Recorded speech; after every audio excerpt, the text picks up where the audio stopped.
holidays and save at Syker Furniture and Bedding. Marcus Cable is taking you into the 21st century. We're building a state-of-the-art fiber network in your area. During the construction phase, you may experience intermittent service interruptions. We ask for your patience during this time. Weekly construction updates can be obtained by calling the Marcus Cable Rebuild Hotline at 888-744-8024. Marcus Cable, bringing you the future in home entertainment today.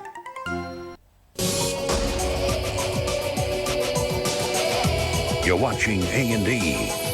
Escape the ordinary.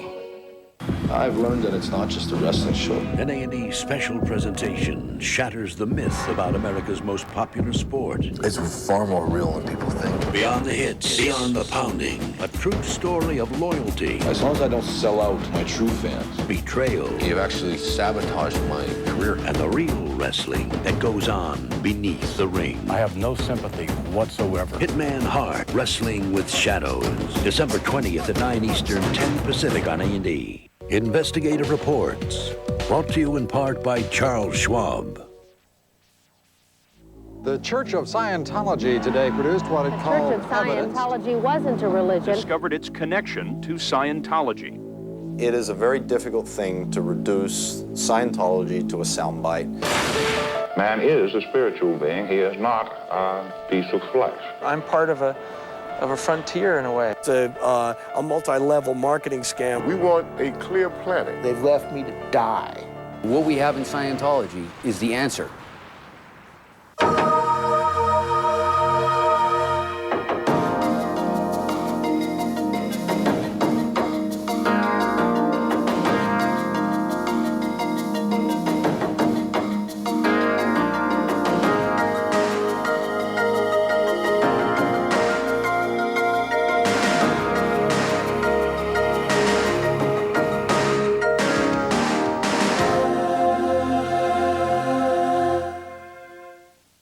Hello, I'm Bill Curtis. It is America's most controversial religion. Some, in fact, say it's not a religion at all. For 40 years, the Church of Scientology has flourished in this country while under constant attack from the government, the media, and the psychiatric profession. It's been perceived as an organization interested only in money-making, which brainwashes its members and then bankrupts them. All untrue, say its leaders. And its many high-profile believers, including John Travolta, have drawn hundreds of thousands to its cause.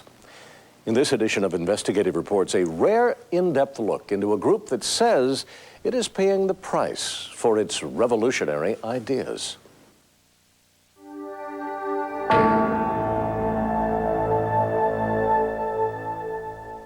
Scientology is one of the fastest-growing new religions in the 20th century. Its impressive edifices and glittering parishioners have put the 48-year-old organization on the map of global emerging philosophies. You name me another philosophy, religion, or technology where joy is the operative concept. In this community where you learn that you want to be part of all kinds of other communities and help the rest of the world. It brings a lot of goodwill. It influences wonderful things out of people. It helps people. So I think that's pretty spectacular. I think everybody should see this. Scientology provokes emotion. Hollywood celebrities are often seen raving about the religion they say has changed their life. Through a series of complicated self-help courses and a confessional process known as auditing, Scientologists strive to rid themselves of negative past life memories and reach a state of clear. It was just like someone had removed the gauze around my head, you know, and I could think. And everything was really crisp and clear, and it was just really great. But despite the positive testimonials, many assume that the church is an evil and dangerous cult. I said, but Scientology, I heard y'all a cult. I heard you were a cult. I heard y'all take folks' money and y'all brainwash people. I mean, I just said what was on my mind, you know. Why the deeply rooted suspicion of Scientology? The church has often been linked to conflict, most recently when longtime Scientologist Lisa McPherson died after convalescing for 17 days in a Scientology-owned hotel. Her family believes her death was unnecessary and the fault of Scientologists who refused to take her for medical care. After a 2-year investigation, Florida prosecutors have filed charges of abuse and neglect of McPherson, the first criminal accusations brought against the U.S. Church in over 20 years. Scientology vehemently denies responsibility for the ugly death and faults a scandal-hungry media for savagely transforming a personal tragedy into exploitive headlines. The organization says negative impressions about the church are the result of a 40-year-old assault by world governments, psychiatry, and the media, all part of an establishment threatened by a breakthrough faith. It's just a classic case of, you've got to have sensationalism, and I think it's why the public are fed up with the media today, is that they've finally seen, as we have, that it's never ending, and it's a self-fulfilling prophecy. You say it's that way, and then you make it that way so you can run the story. We were talking about attacks from multi-billion-dollar media conglomerates, governments, world governments, real powers of the world. The fact that Scientology has continued to expand and is in the position it is today, in the face of those attacks, well, that says there really must be something to this subject. Amidst the flurry of tales, it's difficult to decipher the truth. To really understand Scientology, it's necessary to go back in time to the genesis of the religion and its founder, L. Ron Hubbard. Lafayette Ronald Hubbard was born in 1911 in Tilden, Nebraska. An adventuresome spirit, Hubbard made trips to Guam and China as a teenager, described romantically in his teenage diaries. You're talking about a young L. Ron Hubbard. You're talking about someone who shot sharks, who scaled erupting volcanoes, who explored the jungles of Asia. I mean, you're talking about Indiana Jones, but for real. He did some small thing and that just blew up in his own mind. He had a very dangerous imagination. Even when he was 19, he was starting to inhabit a fantasy world. That fantasy would be put to use in the 1930s, when Hubbard dropped out of college and began to write for a living. Unusually prolific, Hubbard moved to New York and became a popular writer of adventure and science fiction stories. But those who knew him recall that Hubbard had other ambitions. I knew Ron Hubbard before he ever started Scientology. I was in a writing group with him in Greenwich Village, and he kept saying that, the only way to make any money, you can't do it with pulp writing. You start a religion, and nobody took him very seriously. In 1945, after a 4-year stint in the Navy, Hubbard became involved in ritual magic with a protege of British Satanist Aleister Crowley. They start performing ceremonies to find a woman who'll be willing to be the mother of an incarnation of the Antichrist, Babylon. Sexual ceremonies were performed between Parsons and Cameron, with Hubbard watching and telling them what to do and observing things on the astral plane. And this was meant to, she would become pregnant and they would control this elemental destructive force. I can't emphasize this too much. Hubbard was trying to incarnate pure evil so that he could control it to his own ends. But the church insists that Hubbard's participation in the alleged rituals was part of a government mission. We know about L. Ron Hubbard. He was sent in by one of the American security forces with the brief to shut the thing down, which effectively he did. Government agent or not, Hubbard was destined to become the pop therapist of his era. In 1950, at the age of 39, he wrote an essay in astounding science fiction, detailing discoveries he made about the human mind in a science he called Dianetics. The essay became the foundation for Dianetics, the modern science of mental health. Dianetics through mind. And this book, that's the background of all of this. That's what started all the trouble. Little boxes on the hillside, little boxes. The world into which Dianetics was released in May of 1950 was overall a world of conformity. You had soldiers returning to the United States and they were effectively told this: you get yourself a good job, you get yourself a tract home, and you live a conformed life. And if you're lucky, you will get yourself a swimming pool after, of course, you've dug your bomb shelter. You will have children, and they will in turn will have grandchildren, and then you will die and you will become nothing. All of a sudden, here comes Dianetics. And Dianetics is saying, wait a minute, What if you can really rise above the state of a human being into something more special, into what ultimately became a clear? Hubbard claimed to have uncovered the cure of virtually every ailment known to man and professed to have healed himself from partial blindness caused by an alleged war injury. Hubbard promised his book could work wonders on anyone who tried it. He said that he could take anybody who was not brain damaged and in less than 1,000 hours of therapy, which could be done by somebody completely untrained other than having read the book, you could take this person to a state called clear. Hubbard claimed that all illnesses were psychosomatic and could be cured by eliminating painful past experiences from the brain.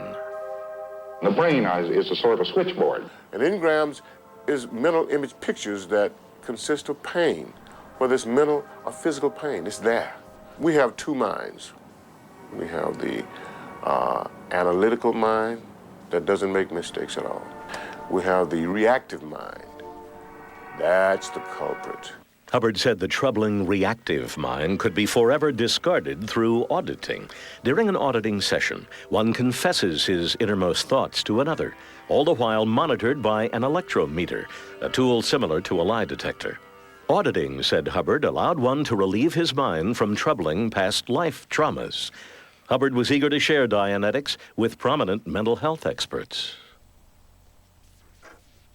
He said, here, you take it, use it, help people with it. They rejected it. They were afraid of it. But the book was an instant bestseller. And we expected this to sell about 6,000 copies, and this textbook was published. And it hit the top of the bestseller list of the New York Times, and it just stayed there month in, month out. Hubbard's open contempt for the field of psychiatry and the popular theories of Sigmund Freud also caused a ripple. Is this a form of psychoanalysis? No, psychoanalysis, they lay back. Don't associate Scientology with such people. That's terrible. That's bad manners, you know? I mean, that business about sex and all that sort of thing. That's for the neurotic or the person who is insane or something like that. That has nothing to do with Scientology. The psychiatric institutions and prominent psychiatrists kept attacking Dianetics. It became clear that what they were engaged in had nothing to do with helping anybody. It had nothing to do with making someone more capable, of making someone happier. Electroshock therapy may be recommended for other disorders. It only had to do with keeping them quiet, giving them drugs, performing electric shock treatments on them. Hydrotherapy is useful in calming disturbed patients. Those sort of things are barbarities. And I think that Mr. Hubbard was one of the first people that stood up and said, wait a minute, this is wrong, something needs to be done about it. We're going to take responsibility for making sure that people are not being turned into vegetables at the hands of psychiatry. Glowing testimonies to Hubbard's technology led to the creation of the Hubbard Association of Scientologists. Based in Hollywood, the organization taught Hubbard's courses to those willing to pay the $25 an hour for the therapy. The Food and Drug Administration was suspicious. The FDA, which believed Hubbard was making medical claims for the e-meter, paid a visit to the D.C. organization in 1963. They hired a bunch of longshoremen, sent them into the church in Washington, and cleaned the place out. They took the books, they took the e-meters, they took the vitamins, they took everything out. Hubbard, furious, was convinced that psychiatry professionals had tainted the U.S. government against him. When L. Ron Hubbard started Scientology and created Scientology in the 50s, he did it at the height of McCarthyism. And he came across with new ideas and a whole new way of looking at things in a new perspective. And J. Edgar Hoover at the time wasn't exactly fond of new ideas. And the whole approach of the United States government was to be suspicious of new leaders who were coming at the time. Martin Luther King was a great target of the FBI. L. Ron Hubbard was a target of the FBI. While Hubbard distrusted the government, he viewed psychiatry, a profession that also treated the human mind, as the #1 enemy of Scientology. It was part of the sort of lore that you learned when you went into the organization. Scientology has enemies. Some of them you will need to deal with very firmly. The enemy to Scientology is anybody that questions Scientology, anybody that opposes it, anybody that challenges it, anybody that in the Scientology language is counter-intentional. It was Hubbard's belief in the existence of a global conspiracy against Scientology that would define him and his church. L. Ron said that you have to fight back against your oppressor. If you don't, he will gain strength and more strength and more strength and wipe you out. When we return, L. Ron Hubbard feels the heat of the IRS and takes to the sea.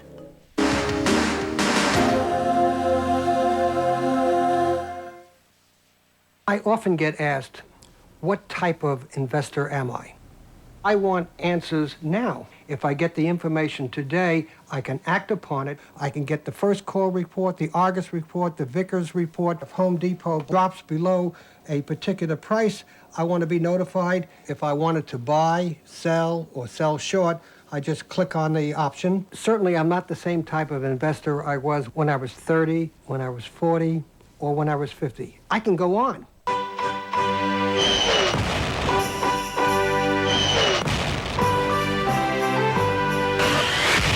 This holiday season, give him the first triple blade razor.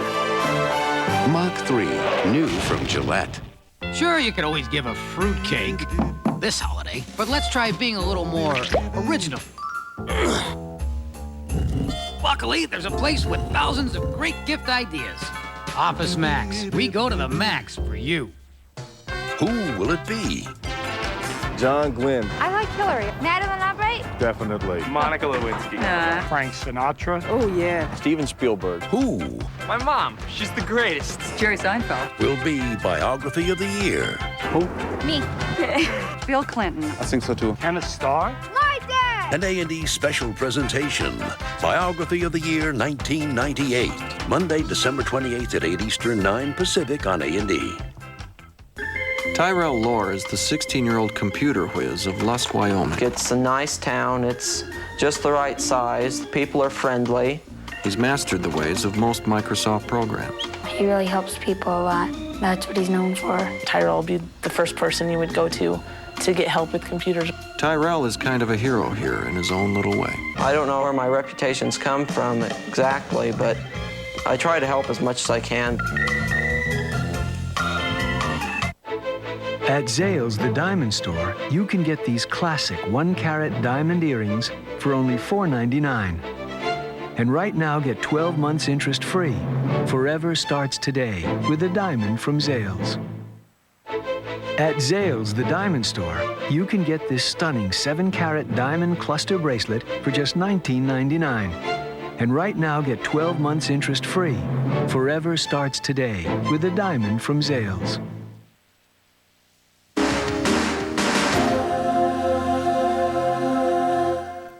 The United States of the early 60s saw a new generation of Americans suspicious of traditional authority. The atmosphere was ripe for L. Ron Hubbard, a sci-fi writer gone spiritual leader, to spread his promises of do-it-yourself healing to the people. We live in a world where we have governments and we have societies and so forth who are desperately trying to help man. They are trying, however, to solve his problems for him. By 1960, Hubbard had taken Dianetics one step further and founded the Church of Scientology. A cross appeared on Hubbard's buildings. His writings became scriptures, and his students parishioners. It was an alternative therapy, a non-recognized alternative mental therapy. But Hubbard actually made us start wearing ministers' uniforms and put up the trappings of religion around so that the IRS would get off his case. But Hubbard contended that since his work dealt with man as spirit separate from his body, he had entered the realm of religion. We have a 2,000-year history of man as a spirit, whereas we only have less than a century of considering simply mud. And therefore, my study is more traditional than most philosophies. Hubbard and his upstart religion provoked contempt. Hubbard had been kicking over rocks and exposing things, and the government didn't like him, and the communists didn't like him, and Nixon didn't like him, and he had all these big enemies. The church outlined these enemies in its publication, Freedom magazine. Freedom proudly published exposés on bizarre psychiatric practices, including what it called psychiatric work camps in South Africa and a strange deep sleep therapy in England. He talked about the secret program that was being conducted by the intelligence community using psychiatrists called MK Ultra that we finally found out about it, but it was using drugs and hypnosis in order to create, in essence, a Manchurian candidate. While Hubbard went after the government went after him.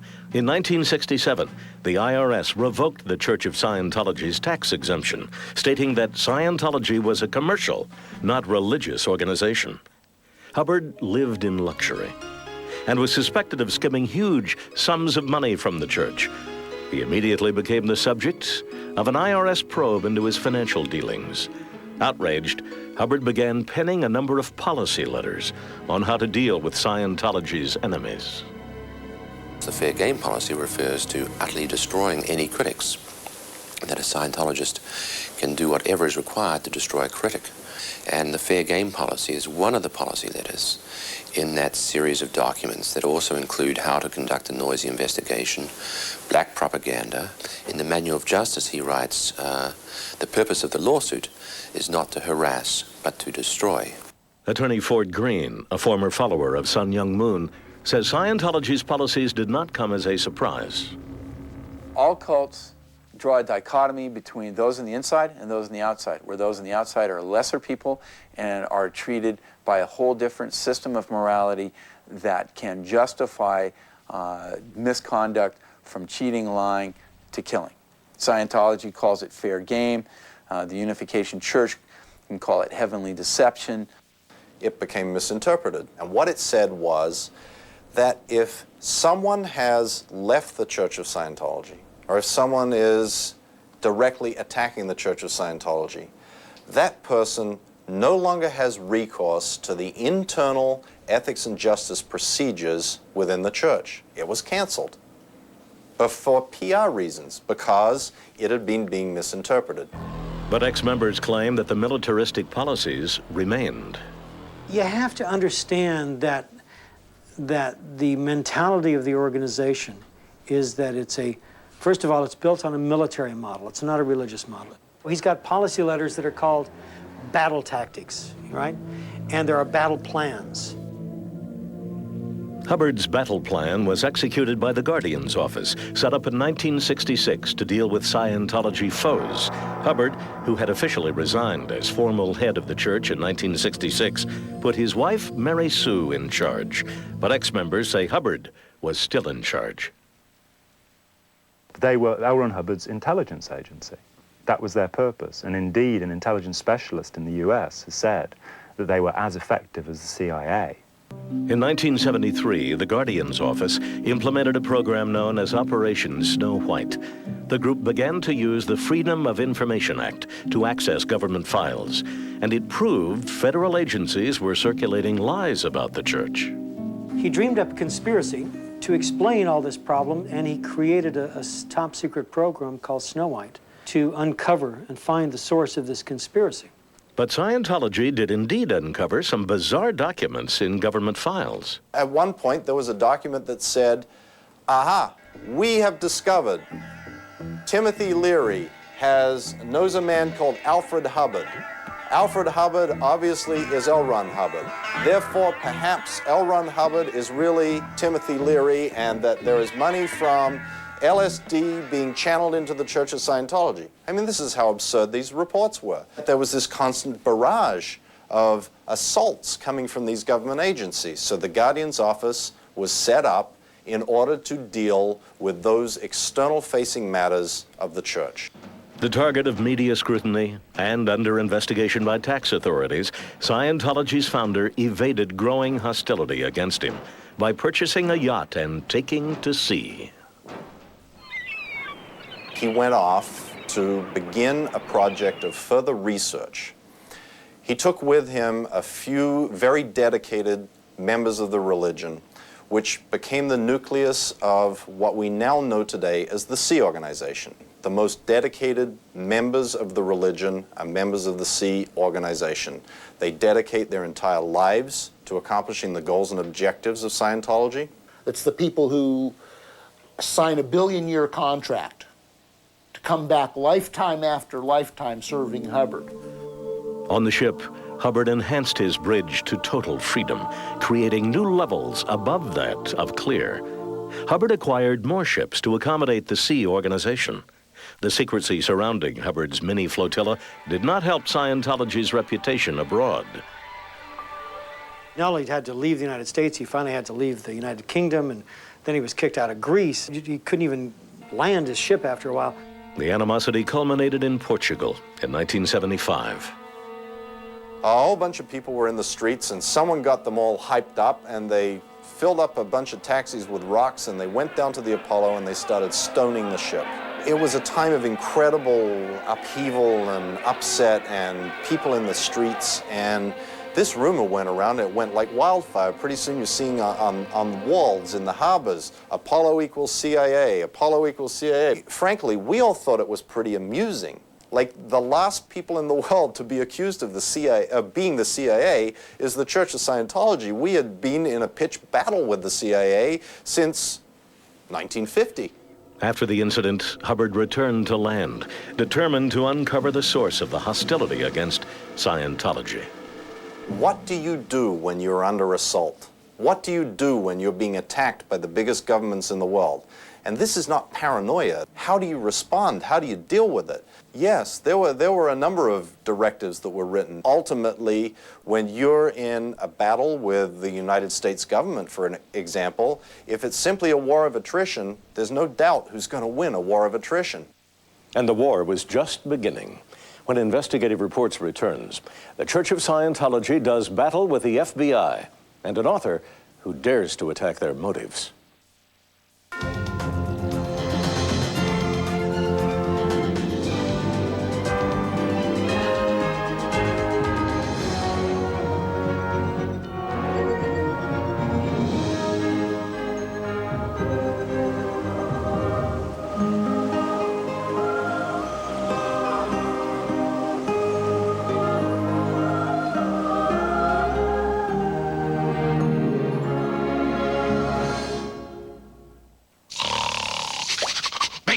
Bacon! Where's the bacon? I smell bacon! Bacon! Bacon! Gotta be bacon! Only one thing smells like bacon! That's bacon! Bacon, bacon, bacon, bacon! There! From that bag! What's it say? I can't read! Please, please, give me what's in the bag! Chewy, yummy, smoky bacon! There you go. Oh boy, oh boy, oh boy! Nom, nom, nom, nom, nom, nom! It's bacon! No, it's Bacon Strips, brand dog snack from Purina. Bacon Strips. Dogs don't know it's not bacon. It's bacon! Tonight, on Biography This Week, his repeated defiance of UN inspections has cost him. In the midst of Allied airstrikes against select targets in Iraq, this week we look at the life of Desert Strongman Saddam Hussein on Biography This Week. Tonight at 8 Eastern, 9 Pacific on A&E. He has single-handedly waged war on Uncle Sam and vowed death to America. Join Bill Curtis for an all-new Investigative Reports, Monday on A&E. The whole business of talking about sex isn't simply an event that starts and stops, but it is an ongoing process. You seize moments, opportune moments, to address certain issues about the topic of sex. It's really never too late to start. I think that our kids really want some clear guidelines to know what we really believe and think is right. The worst mistake perhaps you can make with your children is to never make the effort to reach them. Make the effort. Talk about sex. Protect your kids from AIDS. Syker Furniture and Bedding welcomes you home for the holidays. Save now, pay later with 1-year free financing. Choose from 12 sofa styles on sale from $388 and sofa sleepers from $499. Lazy Boy recliners are $100 to $300 off. All sectionals and reclining sofas are $300 to $500 off. With Simmons Bedding, 50% off. All bedroom sets and dining room sets are on sale, along with holiday Terry Redland prints and plates. Welcome home for the holidays and save at Syker Furniture and Bedding.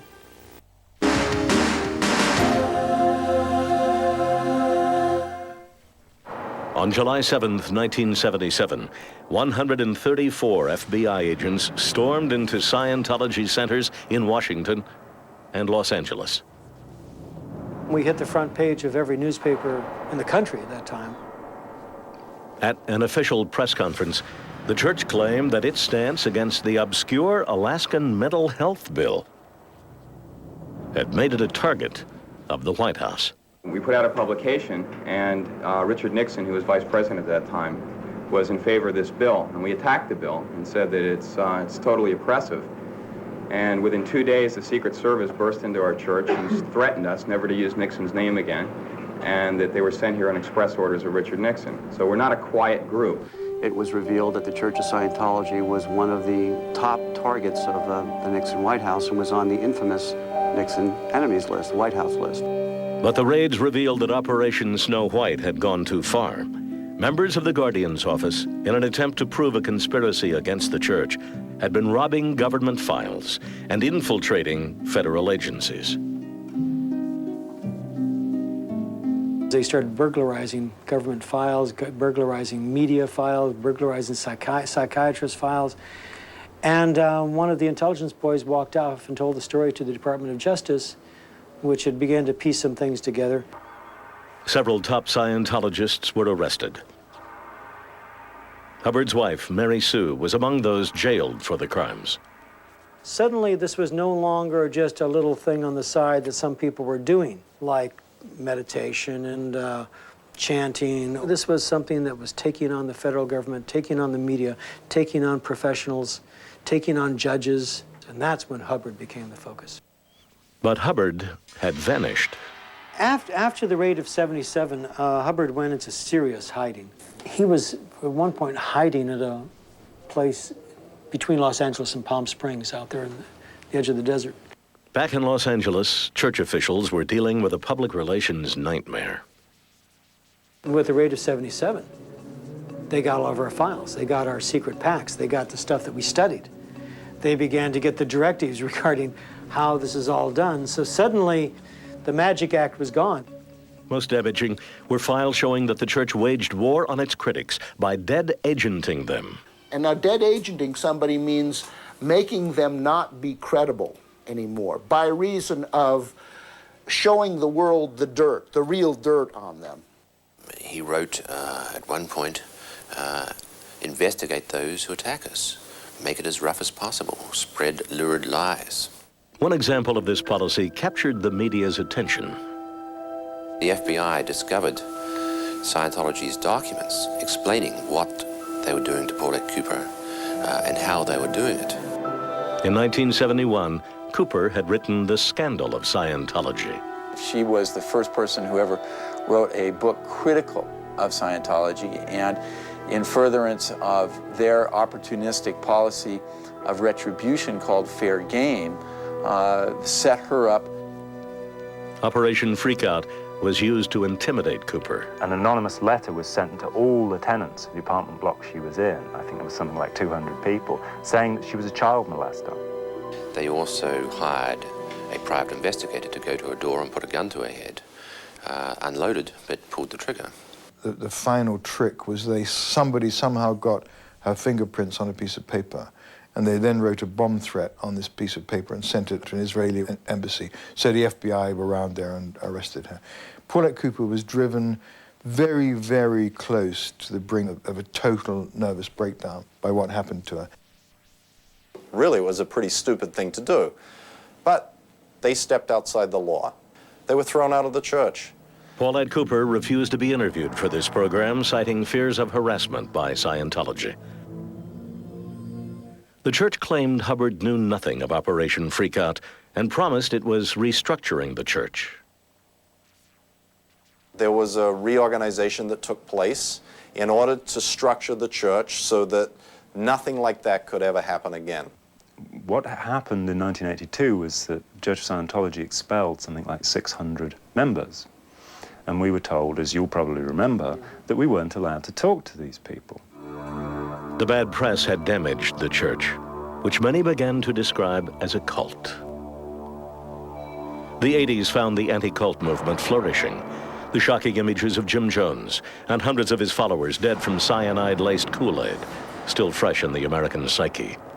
The sensational treatment of the incident alarmed Scientology.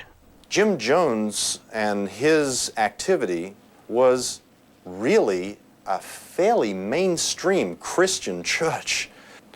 They weren't some weird gang that was, just being invented by a Johnny-come-lately. They were Christian. Now, what happened to them? I don't know. But I know what happened in the world as a result of what happened in Jonestown, which was you had the new N-word, the C word. Jonestown, cult. Cult, bad. Cult, Scientology. The word cult can be used, and you can imply there's a huge threat. You can imply that suddenly this organization has got its tentacles everywhere. Was the Church of Scientology a cult or a religion? In 1982, the city of Clearwater called official hearings on the matter. The church was accused of plotting to take over the city.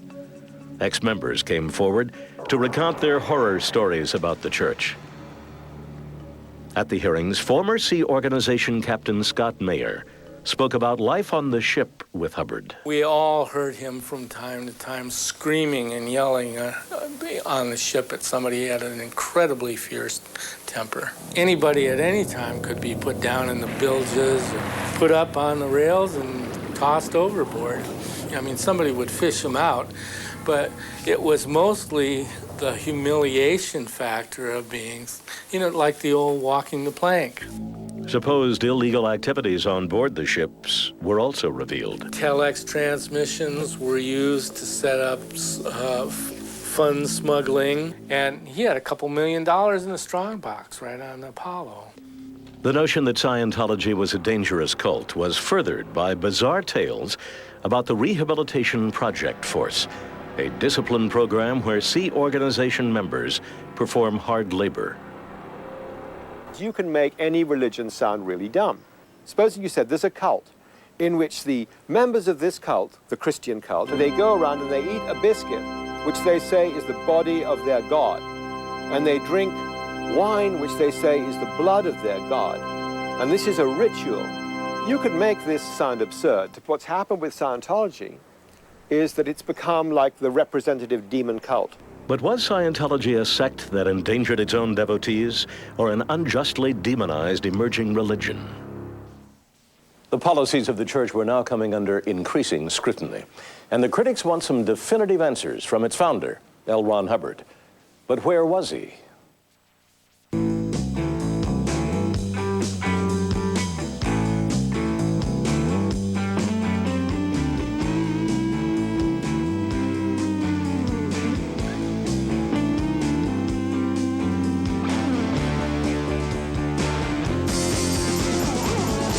Mitsubishi Diamante, the biggest engine in its class, loaded for under 30 grand.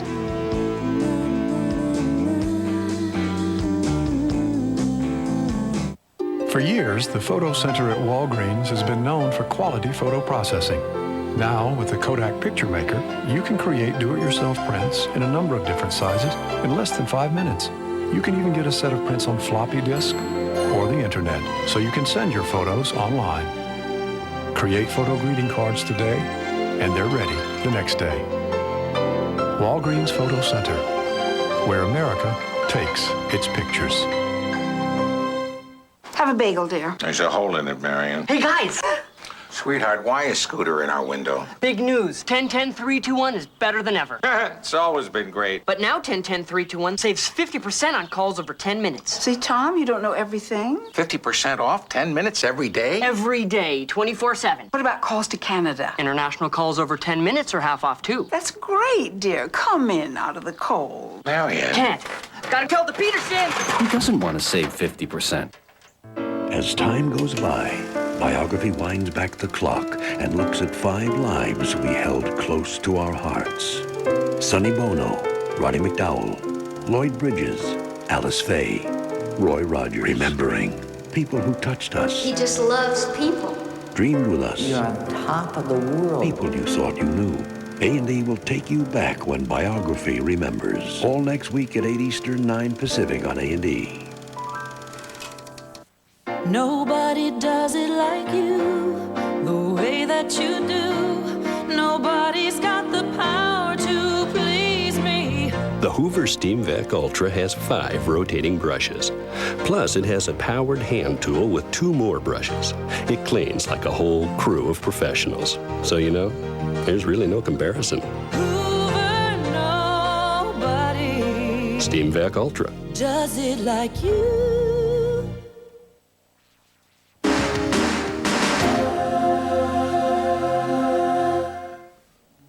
The 80s saw a series of lawsuits brought against the Church of Scientology. Ex-members united, claiming they had been lied to and bilked out of millions of dollars. In 1985, an ex-Scientologist was awarded $39 million after she claimed the church had falsely promised to improve her eyesight. Thousands of Scientologists converged on Portland to protest the verdict. I just don't see why something that has such a good intention is being so persecuted. I mean, in my 10 years, I've never had to come out to this degree. Church members were fervent. I'm going to call my boss Monday morning and tell him that my religion is being attacked. Scientology works, and we want everybody on the planet to know that. The verdict was eventually overturned. That was a big changing point in our group, and Portland was pivotal. The case raised questions about the prices the church charges for its courses. There are people who spent millions of dollars who didn't have millions of dollars. There are people who left Scientology 10 years ago who are still paying back the money they borrowed to do it. There is a range of services that the church offers and provides which go from free to costing some money, depending on how one is stationed and what one wishes to do. The books are charged for more or less normal rate that books are charged for. For the courses and auditing services, donations are requested. I don't have a problem with that. They need to survive, everybody needs to survive. Plus, you put a value on something, that's just never been an issue for me. If people didn't want it, if it wasn't helping them lead better lives, they wouldn't pay for it. Scientology was proving persistent in its battles. In the 80s, the church continued its fight with the IRS. We co-founded the National Coalition of IRS Whistleblowers, and this gave a forum to these former IRS agents and also people who worked in other areas of government who knew about IRS crimes or dirty tricks.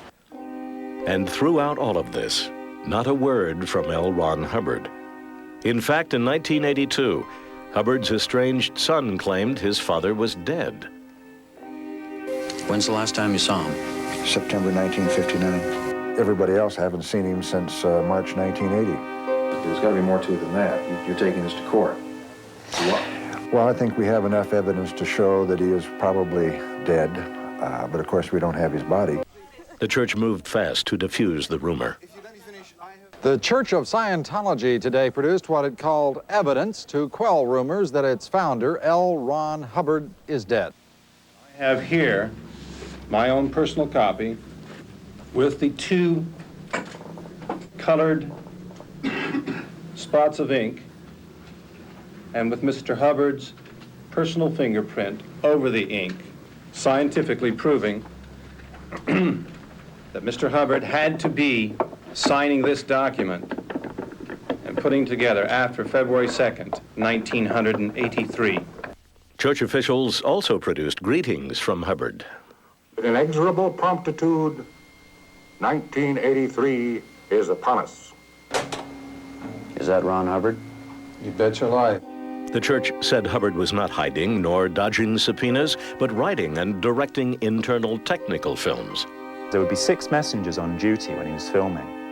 One would hold his chair, one would hold a packet of cigarettes, and as soon as she saw that the cigarette he had was going out, would have to light another and give it to him. One held the ashtray, one held his pen, and so on. There were 6 of them round him. One of them was put on the humiliating rehabilitation project force, where she probably served for several months because she didn't get a chair there fast enough.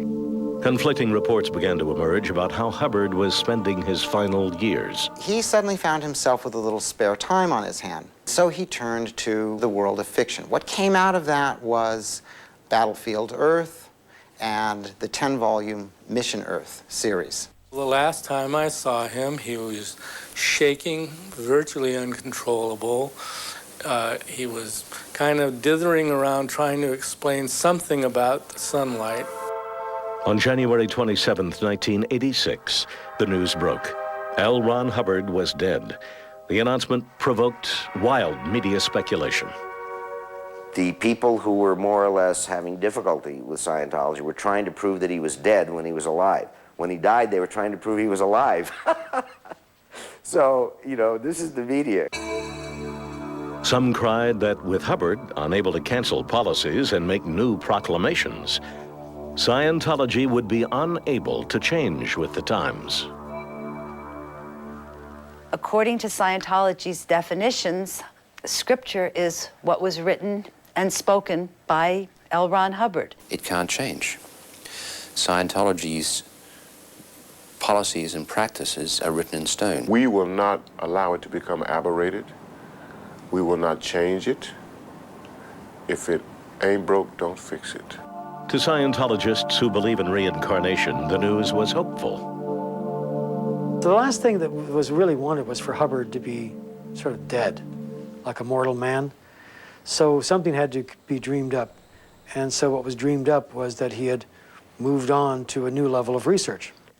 Despite the ridicule by outsiders, Scientologists were certain Hubbard had merely discarded his body to move on to the next level of research.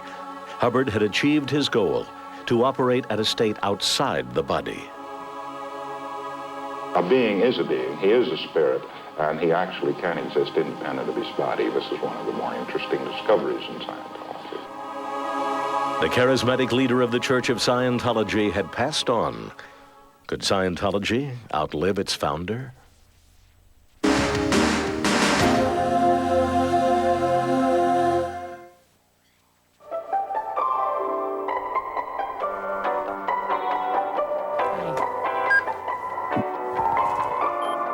Ooh, that was fast.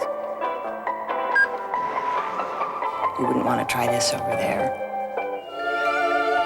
Pull up a chair, honey. This will take a while. A faster modem means a better internet experience. Move it! Upgrade to a 56K modem from 3Com US Robotics. Get $50 worth of music CDs when you buy any eligible 56K modem.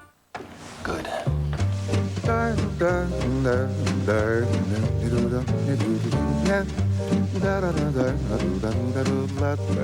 Honey?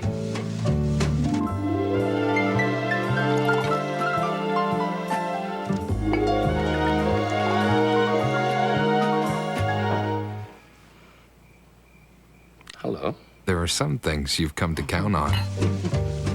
The wines of Ernest and Giulio Gallo. It's that look that shows great care, feels so good. It's Downy Care. It's that look who could ask for more. Downy Care. The feeling you adore. Downy rinses softness deep into fibers as it gently protects from fading better than other leading brands. That's Downy Care. Feels comfy, soft, looks cared for and see. The Downy ball makes it easy. The best way to care is Downy Care. Only Downy does it. Come on in. Who will it be? John Glenn. I like Hillary. Madeline Albright? Definitely. Monica Lewinsky.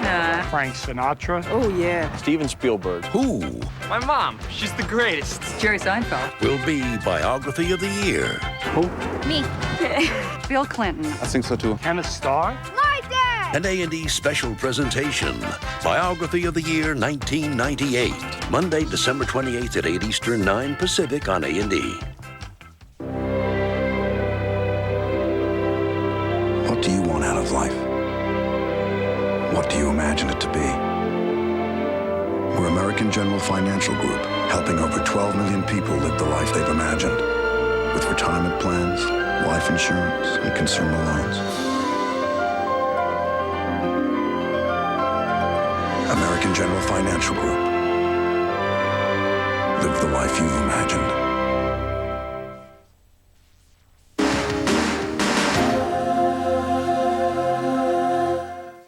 Scientology lost its founder in 1986, and the news that Hubbard was no longer sparked a flurry of unofficial biographies. I knew that there was some question mark over L. Ron Hubbard's background. The church presents a picture of L. Ron Hubbard as being a very extraordinary individual and was almost prepared, rather in the manner of Jesus Christ, to become this extraordinary guru. We have with us Russell Miller, the author of The Barefaced Messiah. Now, the church says that he was born into a distinguished naval family. It's a lie. The church says that he was an explorer. It's a lie. The church says that he was a war hero. It's a lie. He was a bigamist, he was a child abductor, and in the later stages of his life, he descended into the classic symptoms of paranoid schizophrenia. Isn't this totally to discredit the history as published of the life of Ron Hubbard, and therefore to discredit the church totally? I know for a fact that the people in his book, and I've read it, are all people who are not active Scientologists. How on earth can he give a balanced picture? Practicing Scientologists were mystified by the attacks on their hero. Did Thomas Jefferson have affairs, or did he not have affairs? Does that change the Declaration of Independence and the Constitution? The question is, what is the work? What is the legacy? And I believe that what Hubbard said about life and living this is helpful and can improve the conditions of life. I don't much care whether he was a man, woman, black, white, Asian, Hispanic. I really don't care. And I mean that. I actually don't care. Miller claimed he was a victim of fair game for his tough portrayal of Hubbard. I had a call from the police saying that I'd been identified as a suspect in the murder of a private detective in South London, a man who'd been stabbed. I said, I think I know what's going on, and I explained to them that I suspected the Church of Scientology or a over-enthusiastic Scientologist had fingered me for this crime. The church sought injunctions to stop the book, which was never published in America. A number of lawyers commented that life was too short to litigate against the Church of Scientology because of what the church puts lawyers through who go up against it. They have told me on several occasions, we make life rough for people who sue us. The media ignored those warnings and began covering Scientology with a vengeance.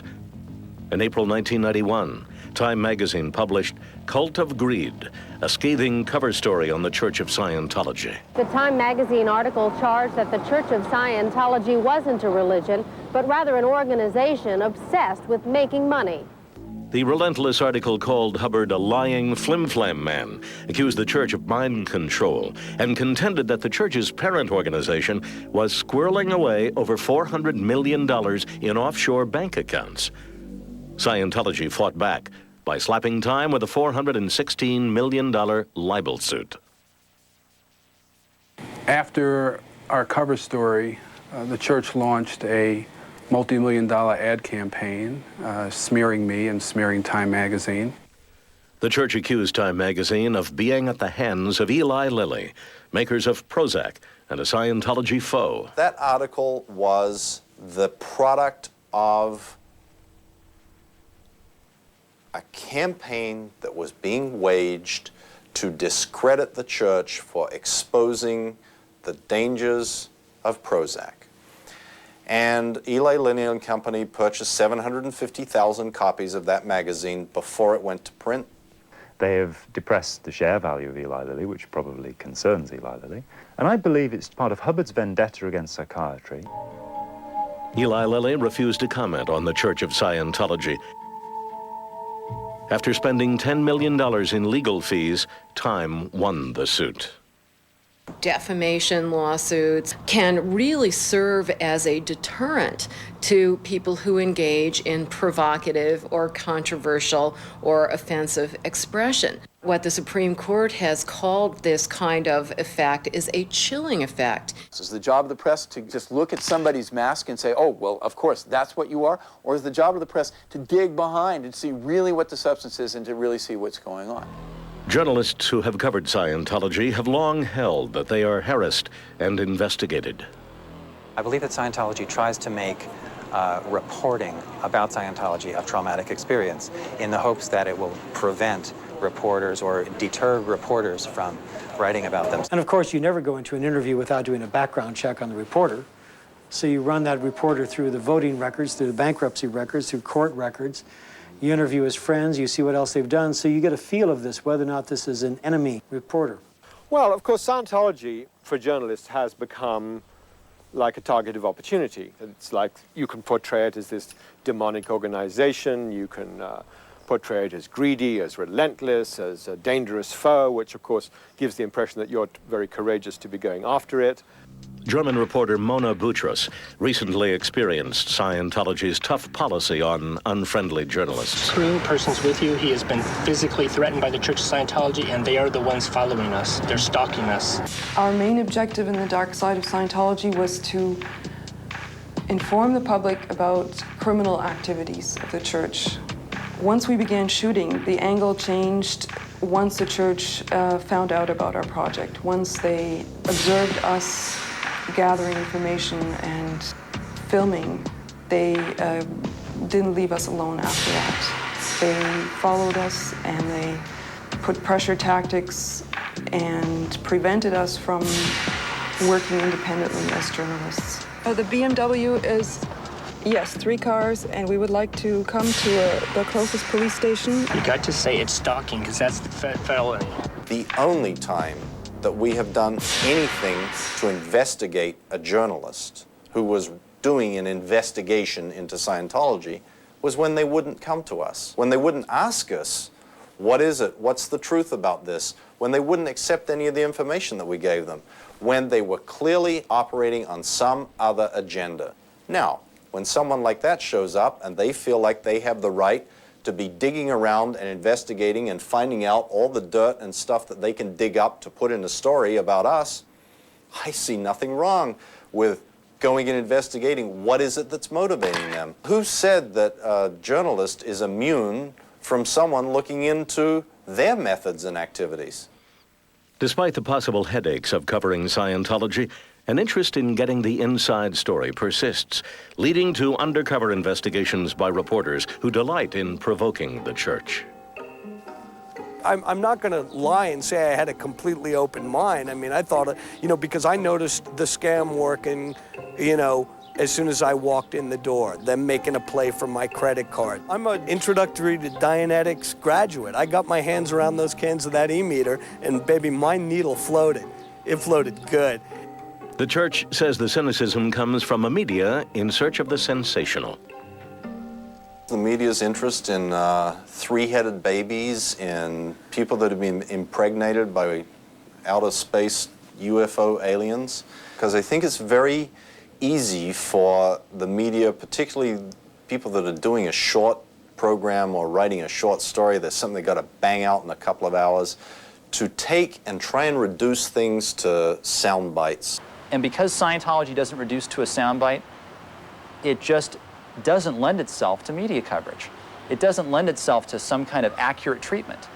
We're not just blank. Scientology often expresses frustration with the press and has taken to conducting its own investigations, publishing them in Scientology magazines. From our perspective, the more you know, the less likely you are to be victimized, the less likely you are to become a target, to actually be safe. In 1991, the church utilized national newspapers to air their gripes with the IRS. We figured, we're not going to get the IRS any more upset with us than they already are, so we published a series of ads in USA Today, and they documented the fact that the IRS was, in fact, abusing all sorts of people. I mean, when the Scientology goes after an institution, they don't just pick on little guys, as people might. I mean, they pick on the IRS, because they obviously wanted tax-exempt status. They thought they deserved it. Scientology continues to utilize media channels to make its opinions known, but the organization is still notorious for pestering critics. When this program goes out, I can assure the producer of this program and the network that they will get exactly the same happening to them as happening to me. Absolutely, it's a promise, I guarantee it. The Church of Scientology recently launched a multi-million-dollar public relations blitz. Church leadership says it's aimed at increasing membership and promoting its unique programs. Critics say it's merely an attempt to counter the growing negative publicity surrounding the church. In our next hour, we hear from current and former Scientologists as they speak out passionately about the church and its members. Also, a rare interview with a man who is now the group's spiritual leader as he prepares his flock for the 21st century. I'm Bill Curtis. Stay tuned.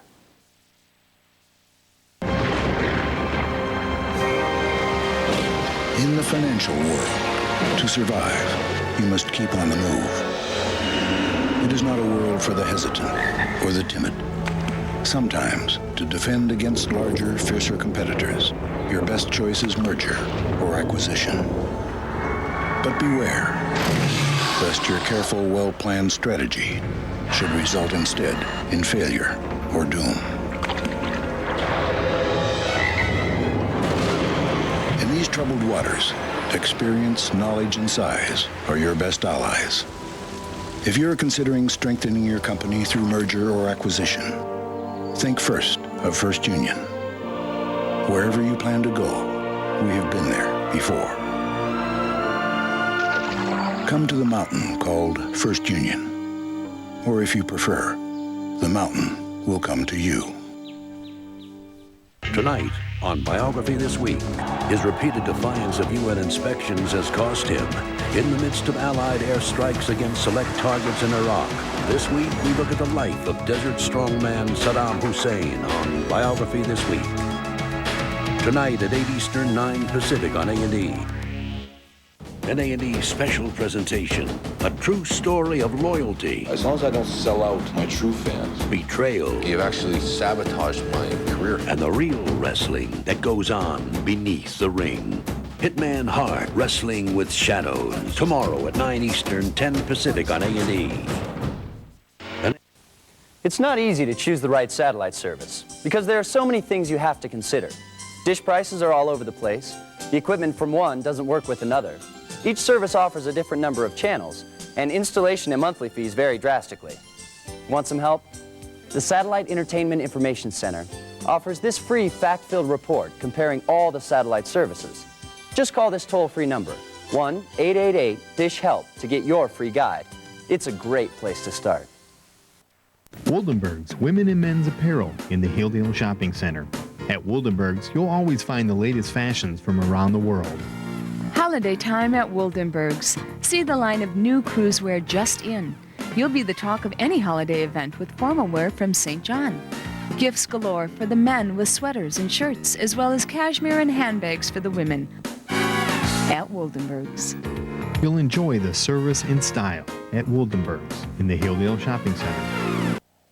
Since its emergence in the 1950s, the Church of Scientology has been a source of great fascination.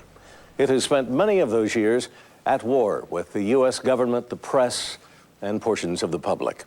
But behind the headlines are real people who have experienced Scientology firsthand. In this second hour of a special A&E presentation of investigative reports, we heard directly from those who remain members of the church and from those who have now left it. As you will see, their stories vary dramatically. Remember, whatever you do it to yourself. Well, it was a period in my life when I was having all kinds of different marital and adjustment problems. I went to visit a friend of mine, and he had changed remarkably since I had seen him the last time, and he was raving about Scientology and pointing at this chart on the wall of how you can, at this point, you have this ability, and up here you have the ability to, you know, exteriorize, and it's this whole progression thing that kind of interested in me. Well, actually, I had a boyfriend who was a Scientologist, and he brought me down to Celebrity Center, and I had a tour, and I looked around, and I said, oh, this is nice, you know, and I signed up and I did a basic course. I went through 9 years of Scientology as a client of the organization. I paid them a lot of money, and they, in turn, gave me something back. I remember there was a time when I couldn't look at people. I couldn't look people in the eye. I was very sort of withdrawn and, you know, and you sort of get this skill and you drill it and you become better and better at it. And you were taught to sit and have eye contact with another individual for hours on end. I'm talking not move, not blink, not twitch, not sweat, not anything for 2 hours at a stretch. And that's to pass one of these drills. When I have received the Scientology or Dianetics auditing, I experienced a similar thing, a freedom, and a getting back in touch with myself and my actual views and opinions with which I can go back into life and do better. I felt great, and I got rid of some stuff that I didn't realize that I was dragging around. And I said, whoa, I think I'll become a Scientologist. You get a lot of things out of Scientology that are workable up to a certain point, and that's when he sets the hook. And you find yourself on a series of upper-level OT levels wherein you're not able to discuss your case with anybody else. You know, you're supposed to be acquiring superhuman powers. You're really not. It's emotional blackmail. The idea is that this is a whole spectrum of ability that goes all the way up to telekinesis, that you can move things, people, with your mind. But in the beginning, you have to just drag them. I hadn't seen my band in about 3 months, and we went to Zurich, Switzerland. And I came in, and they looked at me real weird. I said, man, something's different about you. You look younger. This look in your eye. And of course, I was eager to tell somebody. If you had a problem, you came talk to me, I could what we call reg you, sign you up for something. Hubbard's techniques are, it doesn't matter, just tell them you can solve it. I was becoming increasingly worried about the high cost of Scientology. You know, we were up paying, you know, $200 per hour for counseling, which seemed excessive to me. You know, as professional therapists probably charge $50 to $100. What I would do is I would just say, what do I want to do next? You know, and I would say, well, I want to do that next. That sounds like something I would be interested in.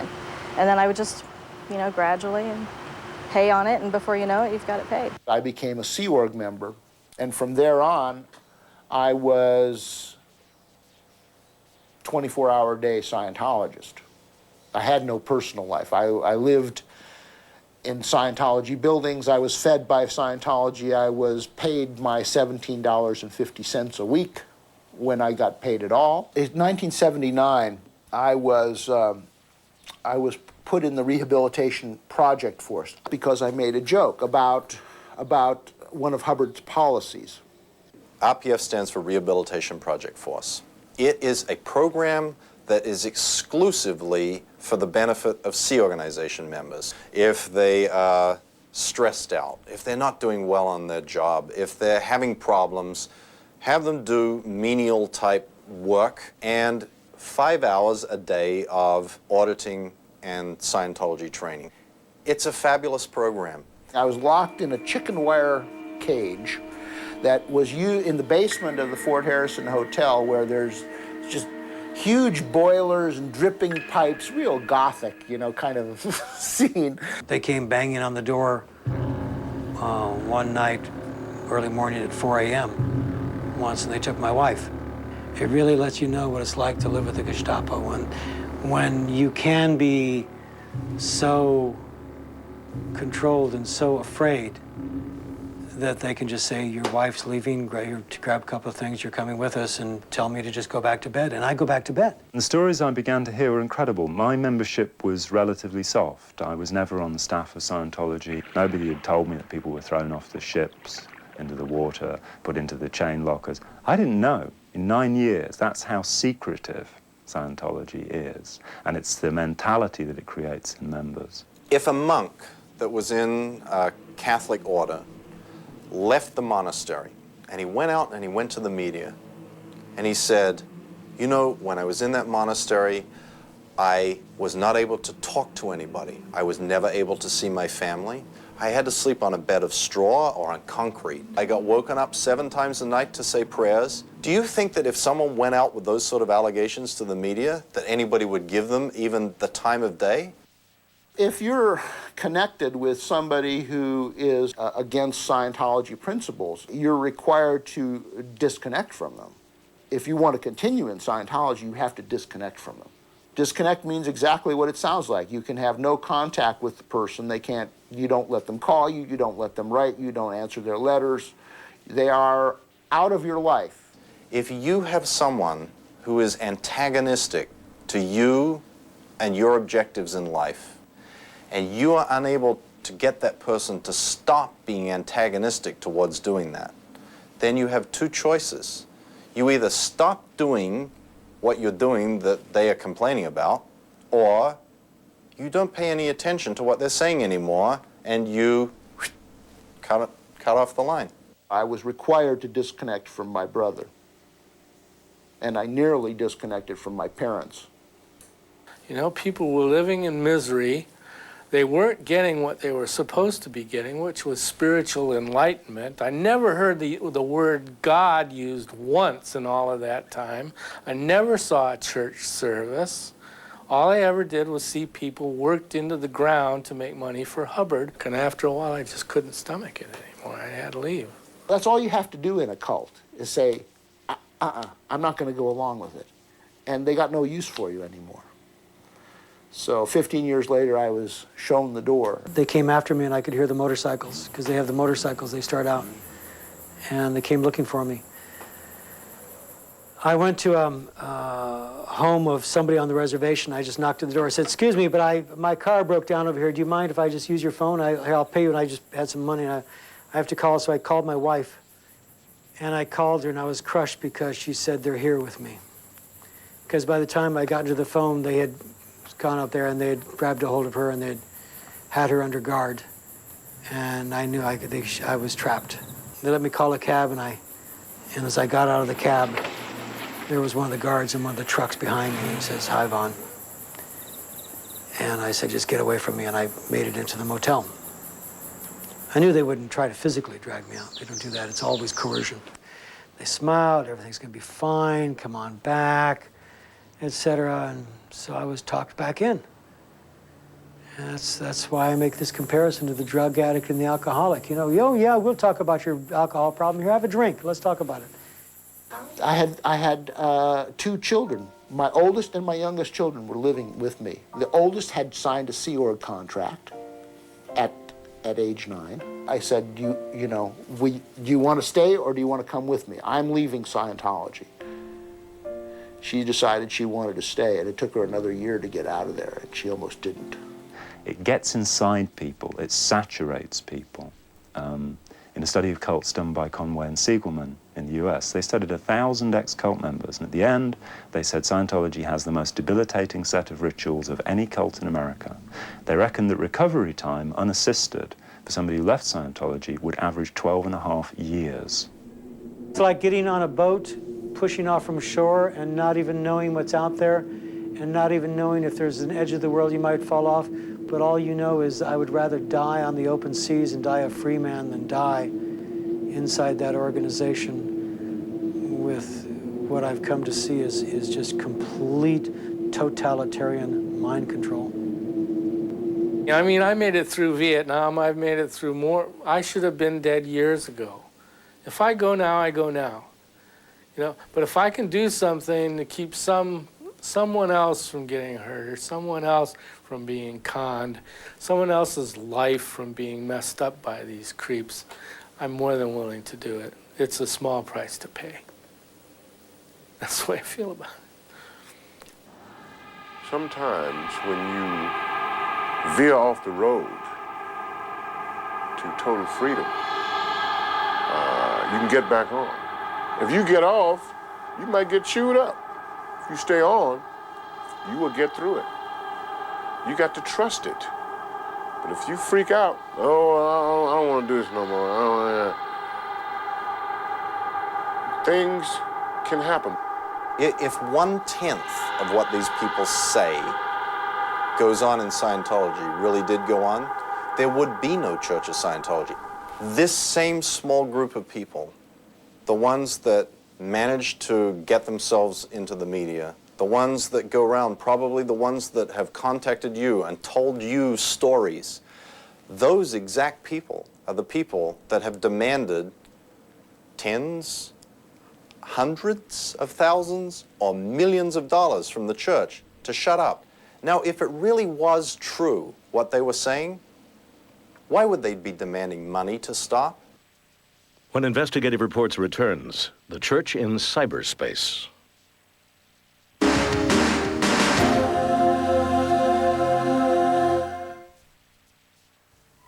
Call anyone, anywhere, all weekend long.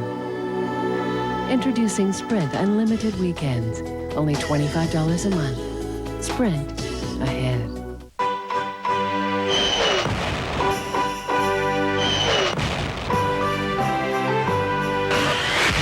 This holiday season, give him the first triple blade razor. Mach 3, new from Gillette. Send your customers 2-day holiday packages with FedEx and we'll deliver, even on Saturdays, for an extra $10. Send your customers 2 to 3-day holiday packages with priority mail and we'll deliver, even on Saturdays, at no extra charge. Send your customers 2-day holiday packages with UPS and we'll deliver. But not on Saturdays. Sorry. So, what's your priority? An A&E original movie, When Murder Comes to a Small Town. The only thing bigger is another murder.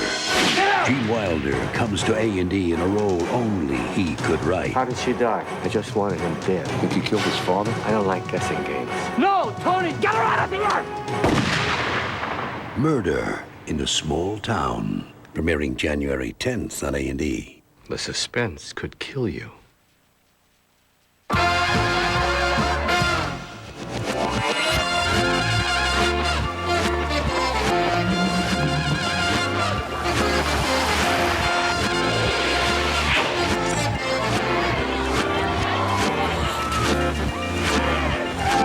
Prodigy Internet has fast email. So you spend less time online and more time on life. Prodigy Internet. Nobody does it like you, the way that you do. Nobody's got the power to please me. The Hoover Steam Vac Ultra has 5 rotating brushes. Plus, it has a powered hand tool with 2 more brushes. It cleans like a whole crew of professionals. So, you know, there's really no comparison. Hoover, nobody Steam Vac Ultra. does it like you.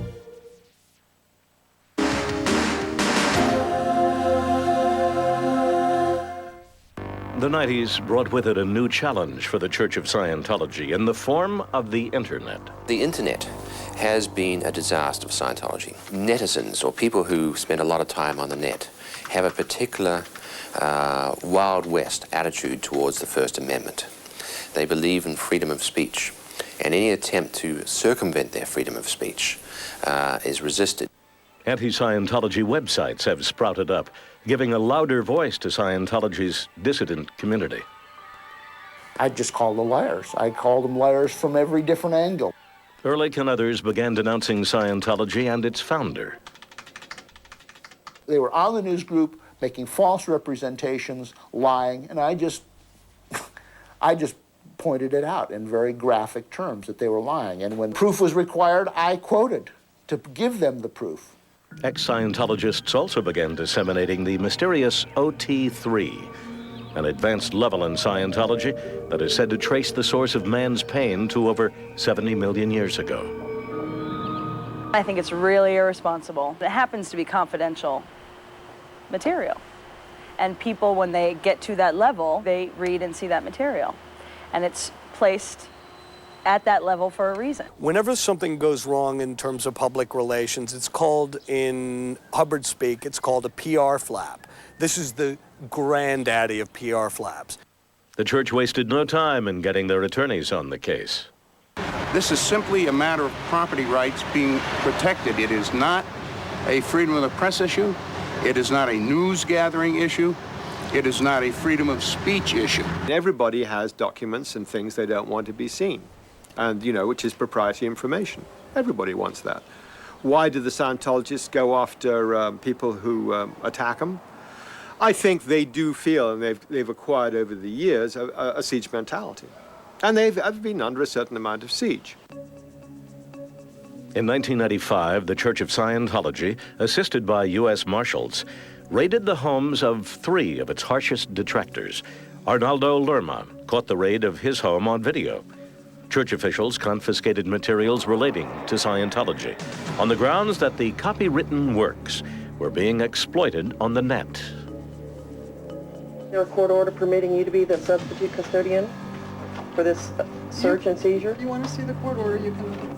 They went through my house, cupboard by cupboard. They went through my computer, file by file.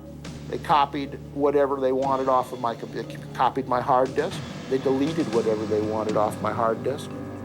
They packed up books that belonged to me and to other people. 7 hours later, after going through and photographing everything in my house, looking in every closet, cupboard, drawer, and they packed up and left. Are you here with the Church of Scientology?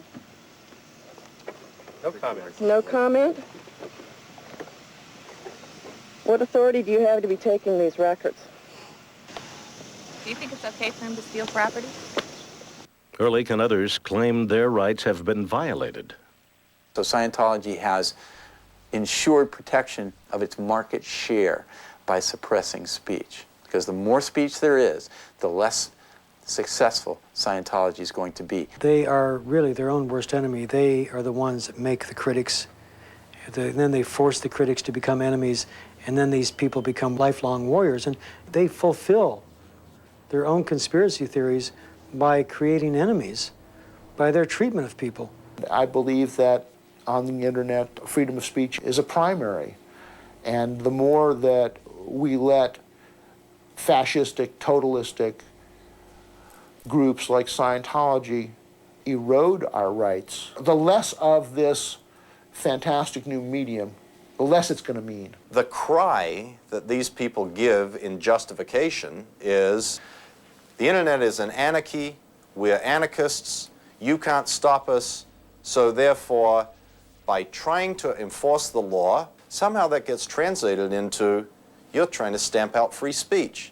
I think it's curious the way the Church of Scientology is attacked for harassing its critics or for trying to silence its critics. But the Church of Scientology also has a right to freedom of speech. They want to make the record straight and say what their position is, and they have the same right to do that as their critics do. A religion has no more and no less right than anyone else to copyright material and to protect it from infringement. I think it's a kind of strange position for a religion to take, saying, we have message that will save your soul and make you better, but you may not read it unless you pay me. Such incidents got the attention of those outside the Scientology debate. I first became aware of the Church of Scientology when I read an electronic Freedom Foundation newsletter in January of '95, which indicated that the Church of Scientology had tried to close an internet news group, which was a haven for critics of Scientology. Minton quickly became involved in the anti-Scientology movement, spending almost $2 million to fund ex-members litigating against the church. Scientologists are given filtering software to allow them to go on the internet because they do not want Scientologists to be subjected to critical information. You're dissuaded from contact with the outside world, reading papers, watching television, whatever it is. You might see something that is upsetting. If it's upsetting, you might need to get a session or go to ethics. Minton has recently come under investigation by Scientology for his activities. He was attacked, and the more he was attacked, the more he got involved. He's a freak. He's a media freak. He is an animal of the media. He knows nothing about Scientology. He doesn't have a clue. He's never been in a Church of Scientology until I invited him in to sit down and talk to him to see if I could find out what his beef was. They have hate, basically, at the core of this cult, masquerading in the form of love. Scientology detractors hope that leaking secret materials on the web will discourage church membership. The internet will be to Scientology what Vietnam was to the United States. It's going to be a battle that they can't win. The trade secrets that they're trying to protect, all that science fiction, space opera stuff at the end of the road, it's already on the hard drives of millions of people. In other words, the cat's out of the bag. So anybody that cares to investigate this organization are just a few keystrokes away from finding the truth, and it's out there. While those opposed to Scientology are busy recounting their stories on the internet, the church continues the intense effort to tell its story. When we return, a mission the Scientologists say will save the world. Are you okay? Taxi! Hier ist Gast! Yeah.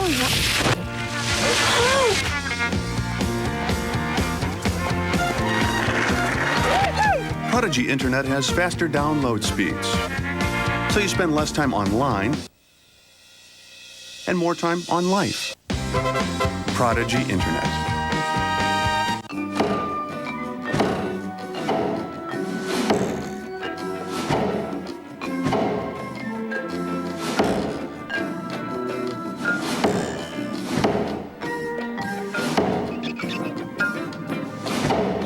After 40 years in the market, it takes a lot to rattle us.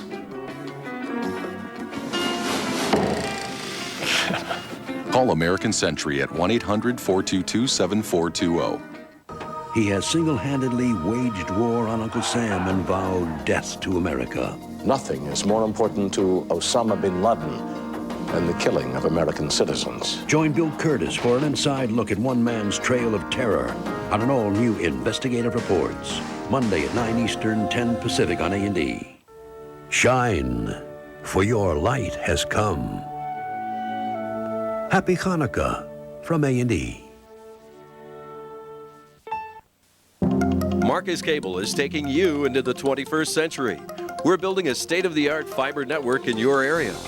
During the construction phase, you may experience intermittent service interruptions. We ask for your patience during this time. Weekly construction updates can be obtained by calling the Marcus Cable Rebuild Hotline at 888-744-8024. Marcus Cable, bringing you the future in home entertainment today. Tune in to Marcus Cable Channel 20's Home Guide. It can help you make your move. You'll find condominiums, lots, and riverfront spots. Find a home or business location. See info about realtors. Tune in to Marcus Cable Channel 20 Home Classified Guide.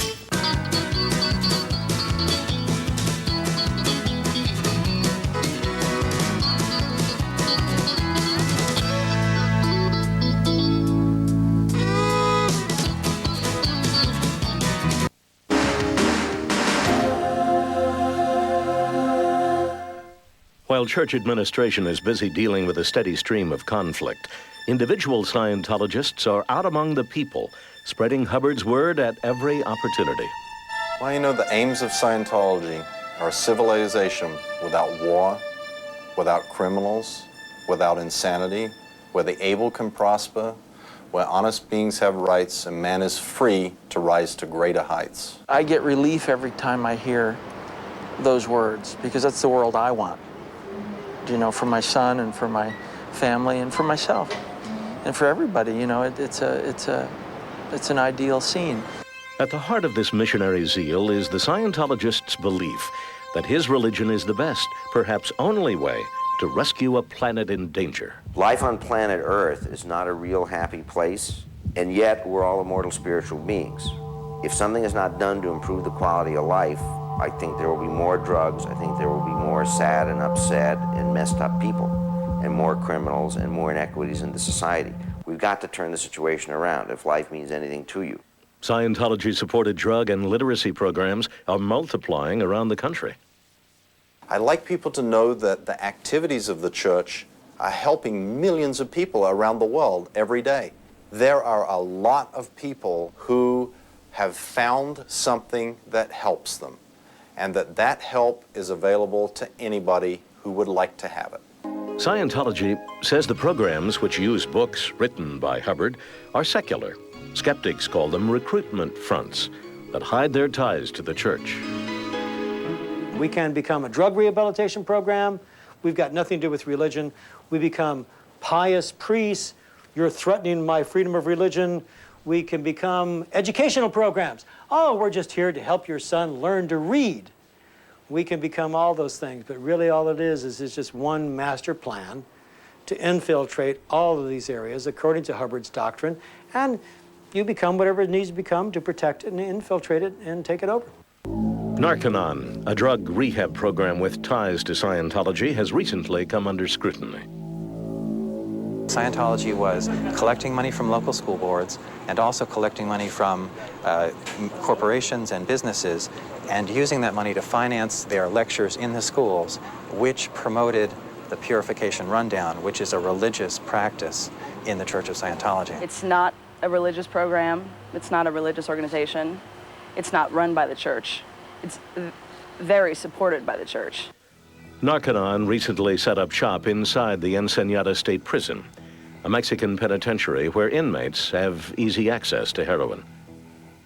The program, run by Joe Domingo, son of famed tenor Placido Domingo, utilizes Hubbard's drug technology to help prisoners kick drugs. Inmates help build saunas at the prison in order to utilize Narconon's purification rundown.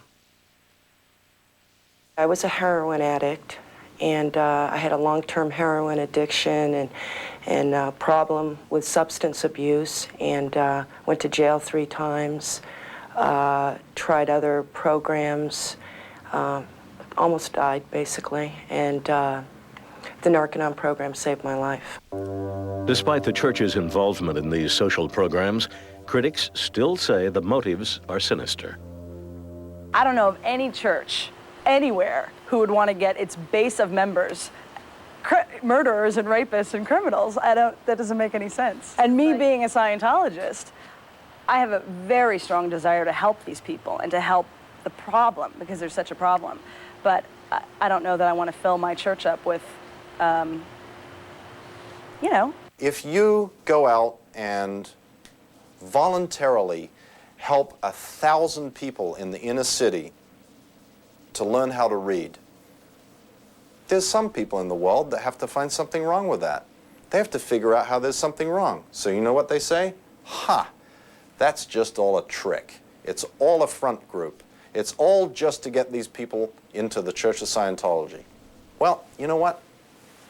It isn't. The church's learning programs have often been scrutinized by outsiders. Practicing Scientologists swear by Hubbard's technology. I've used this study technology for 23 years. Prior to that, I was, I think I was your average guy as far as what one knows from what they learned in school. It gives you a kind of confidence and a braveness. Almost no subject matter seems unstudyable. I'm a jet pilot 7 times over, meaning I have 7 separate licenses to fly jets, because I'm not afraid to ask the right questions to understand fully what I'm studying. I'll be the President of the United States today. Isaac Hayes is the spokesperson for the World Literacy Crusade. Do whatever you want to do. If a building is on fire and my child is on the 2nd or 3rd floor, do you care? You think I care about who comes save my child? We're just simply talking about saving lives. And some people try to confuse the issues. Oh, don't take that stuff because they're going to try to make you become a Scientologist. No, no, no, no, no. What if the people down there really got something out of what they learned in learning how to read, and they wanted to find out more? They wanted to find out if there was something else that was written by L. Ron Hubbard that might help them. The Pope has an agenda to spread Catholicism to all the people that he can reach. I think Scientology, like any other religious group, believes that it has a mission to spread their truth as they perceive it. Your emotions, your personality, they're just chemical reactions. Man is nothing more than a brain. A brain! Forget the phony brain theories. Find out who you really are. It's the most popular and effective book on the human mind ever published. Scientology continues to exercise its freedom to spread Hubbard's message to the world. The church recently built a multi-million-dollar facility on its desert compound to house Golden Era Productions, its film and video studios. There, hundreds of Sea Organization members live and produce every aspect of Scientology technical films. Dianetics and Scientology are, in fact, a very successful study of life itself. Members work round the clock shooting, processing, and scoring music for massive worldwide distribution. The films are purchased by Scientologists who want assistance with their coursework. The studio also mass produces e-meters and translates Hubbard's lectures into over 50 languages. But as Scientology attempts to spread its message, there are those who work equally hard to stop it. The Cult Awareness Network, founded in 1974 as Citizens Freedom Foundation, their purpose was to educate the public about what they called at that time spiritual fraud. It was never meant to be an adversarial organization. We never intended to put anyone out of business. Ken had for years criticized Scientology and provided so-called deprogrammers to parents desperate to bring their children out of cults. They did referrals, offered exit counseling, and in the old days, I guess they used to call it deprogramming. Of course, like psychiatry, Ken became a mortal enemy of Scientology. After several bloody lawsuits, the Cult Awareness Network went bankrupt, but Scientology did not stop there. In bankruptcy court, a man presented himself, Stephen Hayes, who is a Scientologist and an attorney, and he offered to buy the name Cult Awareness Network, the telephone number, and the furnishings. Immediately, or almost immediately, Scientology began an organization called Cult Awareness Network. What they did with the Cult Awareness Network of finally becoming your critic and now carrying your critic's name. I mean, you talk about body snatchers. Now you call up the Cult Awareness Network, and guess what you're talking to? You have a Scientologist answering the phone there, and that's how they operate. It doesn't get any darker than that. Such aggressive moves point to Scientology's determination to spread its word at any cost. In another life, in the next life, do I want to come back to something that's charred, cinders, because of a nuclear holocaust? Or do you think I'm going to come back to a world where crime and violence has been escalated enormously? No. So if we want to save it, we need to work now. We're racing against the clock. Next, why celebrities are so important to the Scientology movement. When we come back, how fame and stardom are used to promote a religion worldwide.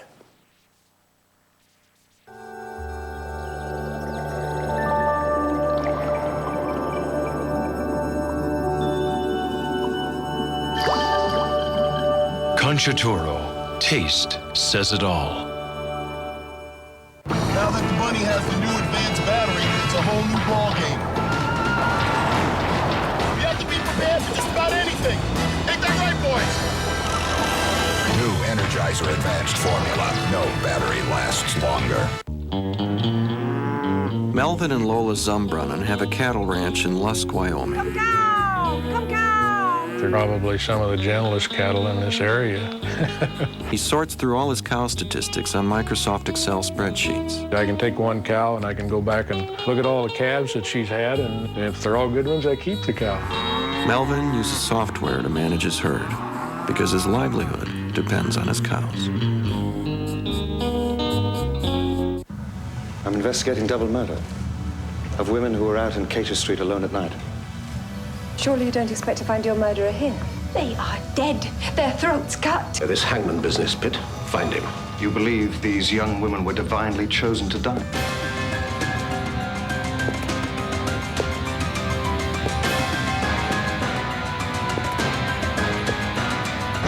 The Cater Street Hangman. Tonight at 9 Eastern, 10 Pacific on A&E. Okay, here's our plan to help businesses handle the holiday rush with priority mail. We'll add extra planes. That should help a lot. We'll add extra trucks. That should help a lot too. We'll add extra people. A lot more help than any other shipper. But priority mail doesn't cost a lot. Just $3. So, what's your priority?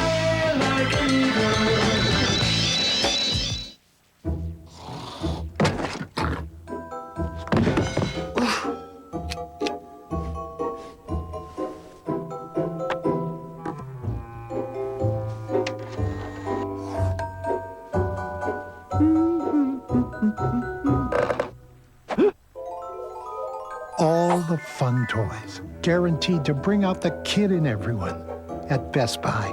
Now that's a great gift idea.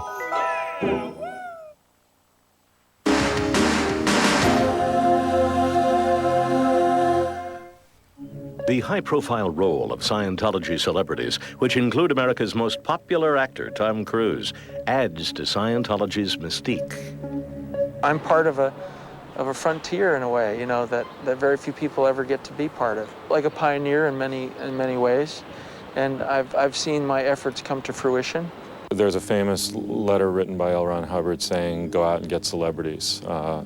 That appears to be authentic, and it seems, yeah, Walt Disney and a number of other names were listed on it. The Hollywood Celebrity Center has long been a haven for entertainers who take specialized Scientology courses. Certificate of Special Congressional Recognition. So Celebrity Center is just like, you know, the stable datum of like growth and sanity and growing as an artist, and it's just like I'm always safe when I come here. It's the place to be. Like, everybody here is jamming, you know? Everybody's doing what they want to do. And if they're not, they're finding out why they're not, and they're getting to what they want to do. There are organizations on this planet where artists can go and find support and find the true measure of their creativity. Why do fame and Scientology intersect? They're spiritual freelancers. They're really out on the line with their emotions as their medium. And it's an insecure profession for both practical reasons and emotional reasons. We're one of the few groups, let's say, that really cares about the survival of Hollywood in the way it should be. Not only from the cleanliness of the streets of Hollywood, but to the kind of profile that one imagines Hollywood could be or should be. Well, it's like a cult within a cult, you know? You have the cult of celebrity, and you have the cult of Scientology, and you've got a perfect match. What's sad, what's really sad about this is that when, you know, the public at large sees John Travolta on national television, you know, thanking L. Ron Hubbard at a Golden Globe Award ceremony, or attributing his success to Scientology. And then they see that this guy's got planes, he's got, you know, sports cars, he's got it all. People automatically think, hey, maybe I can too. Those who go against the status quo and stand up for their beliefs usually comes under scrutiny. And we as entertainers, I feel, and this is a personal belief here, I feel I have a responsibility as to how I live my life, because people of note, they influence people. Celebrity members are offended by the insinuation that they are pawns of the church. My fans respect me, and if I thought that I was giving them something that was detrimental to their survival, I wouldn't do it. I would not do it. And it would be remiss if I didn't share this.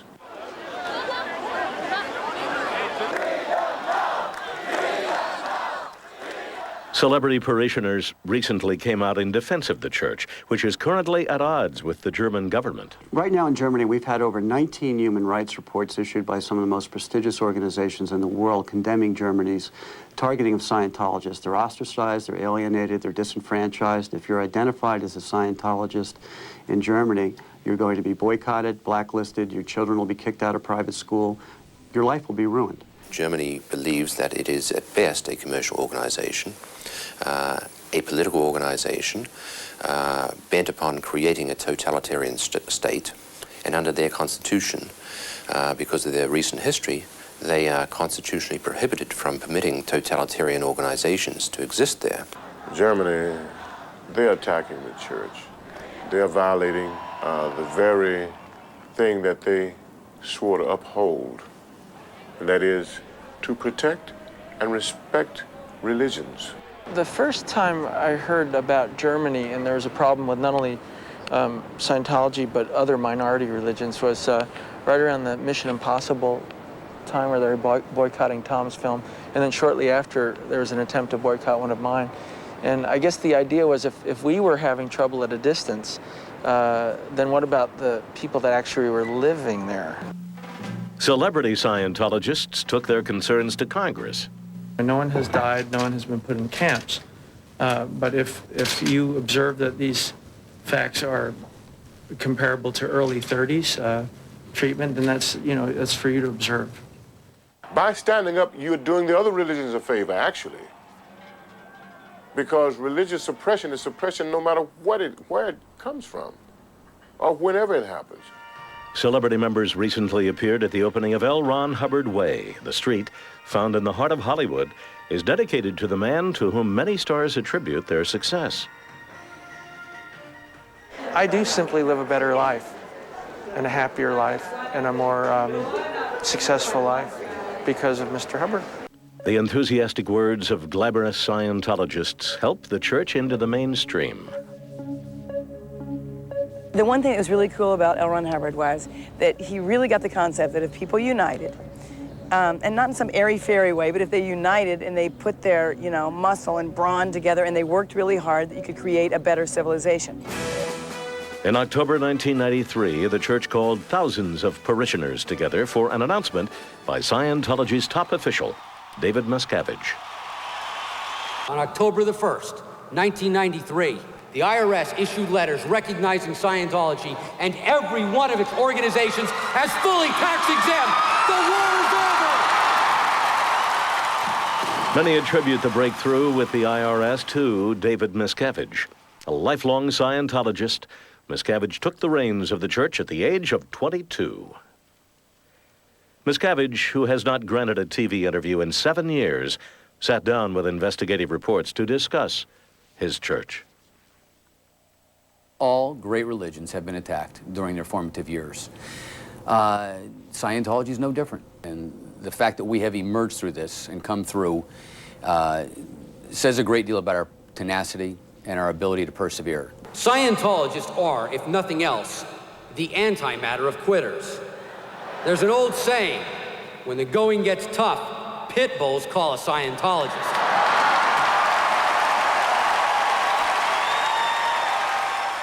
In any war, there's casualties on both sides. Okay, we've overcome the obstacles, but certainly on our side, throughout that time period, we've made our mistakes.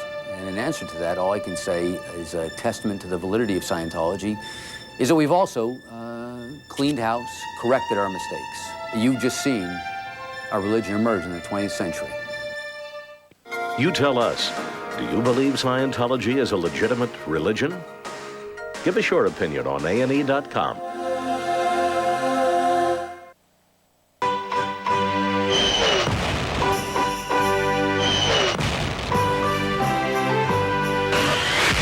This holiday season, give him the first triple blade razor. Mach 3, new from Gillette.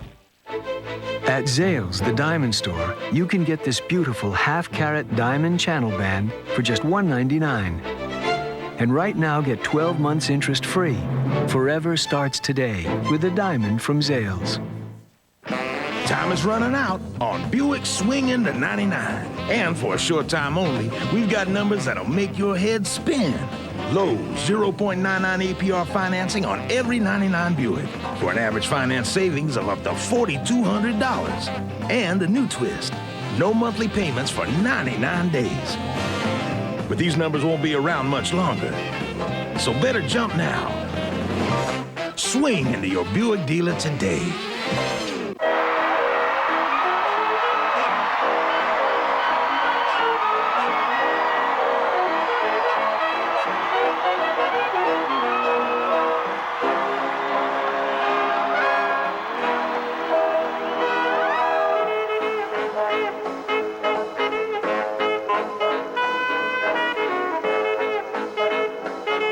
There's only one place where the past comes alive. The History Channel. Number 4, please. This is just too good to keep to ourselves. I know. We have got to let the people know. You're right. Everybody, I have an announcement. 10-10-3-2-1 is now better than ever. How's that? Now you save 50% on calls over 10 minutes. Half off 10 minutes? What about calls to Mexico? International calls over 10 minutes are half off, too. You forgot something. Double fries and make it fast.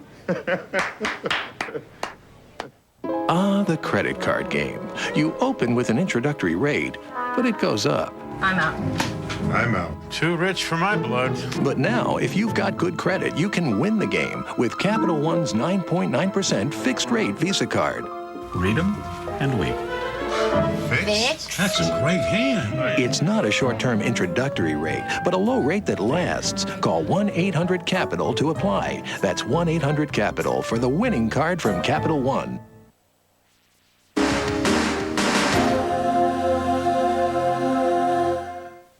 Over its rocky 45-year history, Scientology has driven for mainstream acceptance. People have been searching for thousands of years for spiritual release and freedom, and what we have in Scientology is the answer. How to achieve that. Ultimately, the whole purpose is to help everybody else, and that's all it is. The church claims 8 million members, while outsiders say the number is around 300,000. Regardless, the Church of Scientology continues to expand, especially in Eastern Europe and Asia. Well, it's truly the religious philosophy that we need to get through at the turn of the century. L. Ron Hubbard continues to be revered by Scientology. The church has purchased land in New Mexico and California to store the Hubbard gospel. There, it will be protected from natural disasters or a nuclear holocaust. Whatever else man was trying to do, whether he was cultured or primitive and so on, he was attempting to survive. We're unique amongst other great religions of Earth in that all of our source materials of the original teachings of our religion have been recorded. So as a result, we expect that our religion will be taught and practiced the same way 50 years from now, 100 years from now, 1,000 years from now. Scientology's startling battles with world governments and multi-million-dollar companies represent more than a cheap play for money or power. By insisting that it has discovered the key to human happiness, Scientology has thrown itself into the ring with other religions in a fight for the hearts and minds of the people. What is the statement, God helps those who help themselves? Well, in Scientology, we're engaged in helping people help themselves so they can fully comprehend and understand God. Freedom of religion means that every individual has the right to believe whatever it is that he or she wants and to engage in any kind of religious practice so long as that practice does not actually harm another human being or cause a great danger to society as a whole. In this country, the government is terrified of religion. They're terrified of taking a hard look and a hard stand and saying this kind of activity is religious, this kind of activity is not. When you have an organization that has a tax exemption and a staff that will say or do anything in order to get their point of view across, I consider that to be an intrinsic threat to what I love about America.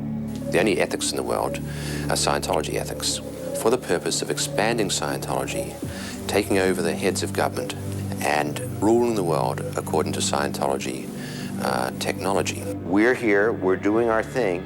We're not trying to aggrandize or take over anybody. At the same time, we want to be left alone. Nobody's got to do it. Nobody's forced to do it. I've never been forced to do it. It's always been my choice. Always been my choice. If somebody tampers with that choice, it's un-American. I don't think that Scientology should be banned, and I'm not seeking to stop Scientology from existing. I do want people to know the facts. I want them to know the truth about it, so that they can make their own decision. The way to understand Scientology is to see it for yourself. We in Scientology don't tell you what you should conclude concerning any part of the religion, but when you've seen it in action, well, then you can make some conclusions. It's all about you. It's not about what anyone else says or thinks. It's about just an individual becoming a better, stronger, more powerful individual. The only thing that I can see really occurring is that more and more people find out more and more about what Scientology is really about, and they'll sort of be ridiculed into history. People don't want to accept new ideas, a new and better way to look at something. They don't want to do that. It's just a natural a habit of man. Reality is just agreement, nothing else. All this is held together only because we agree it's held together. And that's all Scientology is. It's a bunch of people saying and agreeing and chanting, this is the truth, this is the truth, this is the truth. And when you stop chanting it, there's nothing left. There ain't no truth. There ain't no truth. And suddenly you find out that the only way you can be a Scientologist is to not be a Scientologist. You don't have to come into Scientology. You don't have to participate in it. You don't have to do anything. You don't have to do anything you don't want to. But if you're looking for answers, there are a lot of answers in Scientology. The aim and goal of Scientology is to take an individual and put them in a position where they can confront their own problems and solve their own problems, and so bring themselves up by their own bootstraps. Probably my favorite concept of L. Ron Hubbard's is a world without criminality, a world without war, and a world without insanity. And I know of no other group that their goals are that clear. We want a clear planet. And what do I mean by clear? To totally eradicate the reactive mind. And that brings you to a state of clear. When you truly understand or have found the answers to life itself, and you truly understand the nature of the spirit, what flows from that are all the answers. The advances in the sciences are monumental. They're mind-boggling. What about a similar advance in the field of spiritualism or religion? Why not? Scientology, we believe, is a point where science and religion have truly met. Scientology is for an able guy like you or like me, able to function in life, able to make his own way, does his work, and so forth. All right, that's the man that should be helped. With Hubbard's word as their guide, Scientologists fan across the globe, resolved to clear the planet for everyone. While the U.S. now views Scientology as a religion, that is not the case in other countries where the church has attempted to establish itself. Germany, as we briefly reported, is one. It has taken the official view that Scientology is not only not a religion, but an enterprise out to bilk its members of money. The German government has also said the Scientologists are a threat to democracy. The Scientologists have charged the Germans of using Nazi tactics and of practicing religious persecution. While some members of Congress have protested, the American government has taken no official action in the dispute. I'm Bill Curtis. Thanks for watching this special edition of Investigative Reports here on A&E. Investigative Reports brought to you in part by Buick. Time is running out on Buick Swinging to 99. And for a short time only, we've got numbers that'll make your head spin.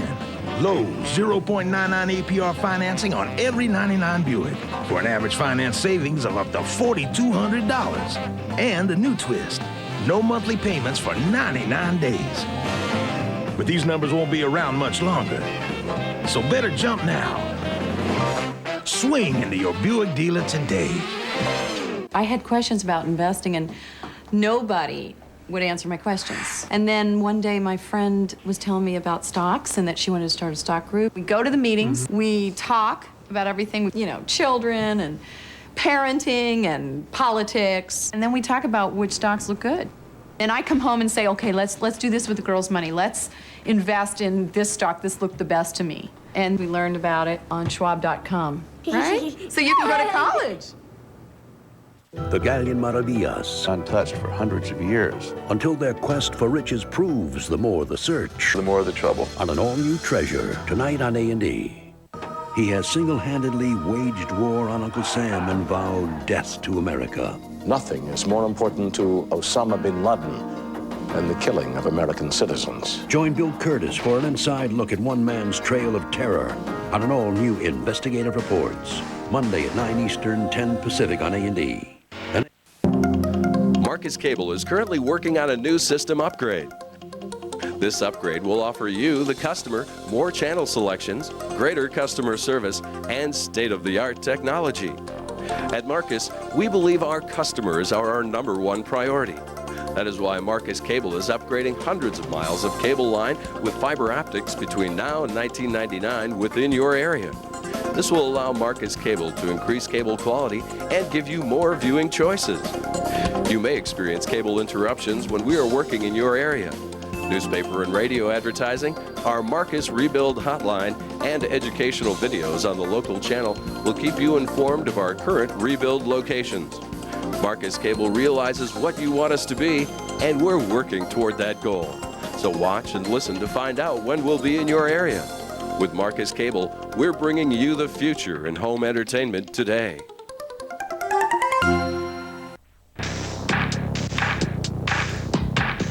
Now you can own a video cassette of this program. Call 1-800-423-1212 and you'll receive the program you've just seen for only $19.95 plus shipping and handling. Call 1-800-423-1212.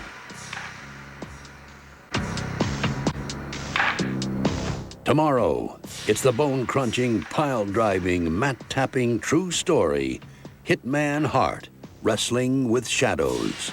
An all-new special presentation at 9 Eastern, 10 Pacific. Now, American Justice is next on A&E.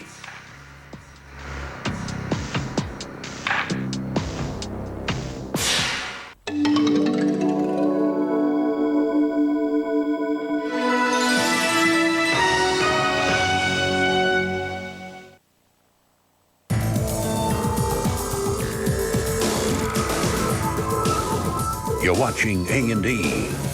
Escape the ordinary. Tonight, on Biography This Week, his repeated defiance of UN inspections has cost him. In the midst of Allied airstrikes against select targets in Iraq, this week we look at the life of Desert Strongman Saddam Hussein on Biography This Week. Tonight at 8 Eastern, 9 Pacific on A&E.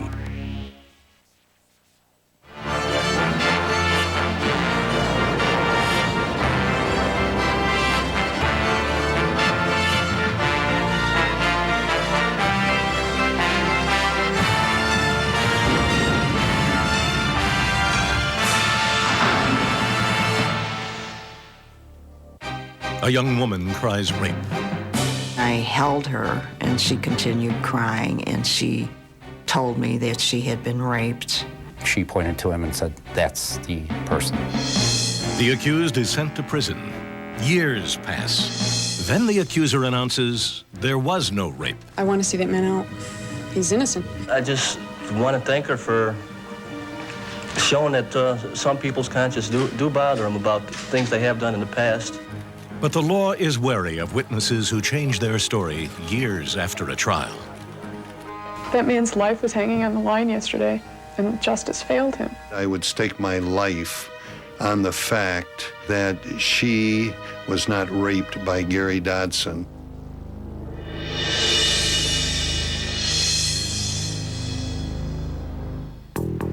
Around 10:30 p.m. on the night of July 9th, 1977, policewoman Anna Carroll was patrolling the small town of Homewood, south of Chicago, when a call came over her radio. She was told to meet two fellow officers back at the station. When she arrived, her colleagues were leading a teenager down the hallway. It was obvious that something bad had happened to this little girl. Crying hysterically and clutching her torn blouse to her chest, 16-year-old Kathy Crowell told Officer Carroll that she had been raped. When Kathy calmed down, she told me that on her way home from working at the Long John Silver's restaurant, she was walking through the parking lot and she saw a car traveling in a goofy way, kind of driving around a lamppost. The teenager claimed that the car sped towards her, trying to run her down, that she dove out of its path, crashing into some garbage cans, and then heard a passenger in the car yell, "2 points." She said the next thing she knew, two young men grabbed her. She struggled as they dragged her into the car, cracking her head on the doorframe. She remembered that one of the men had long, greasy blonde hair. For the next 2 hours, she said, the man held her down in the back seat and raped her, while the two others drank beer and snorted cocaine. Then she claimed the blonde man scratched her stomach with a piece of glass, possibly from a broken beer bottle. Finally, they let her go. A policeman discovered her sobbing and wandering in this park, a mile from where she said she had been abducted. At the hospital, a physical exam corroborated Kathy's story. The doctor found a large semen stain in her underpants. a golf ball-sized lump on her head, internal vaginal bruises, external bruising on her breasts, and scratches on her abdomen.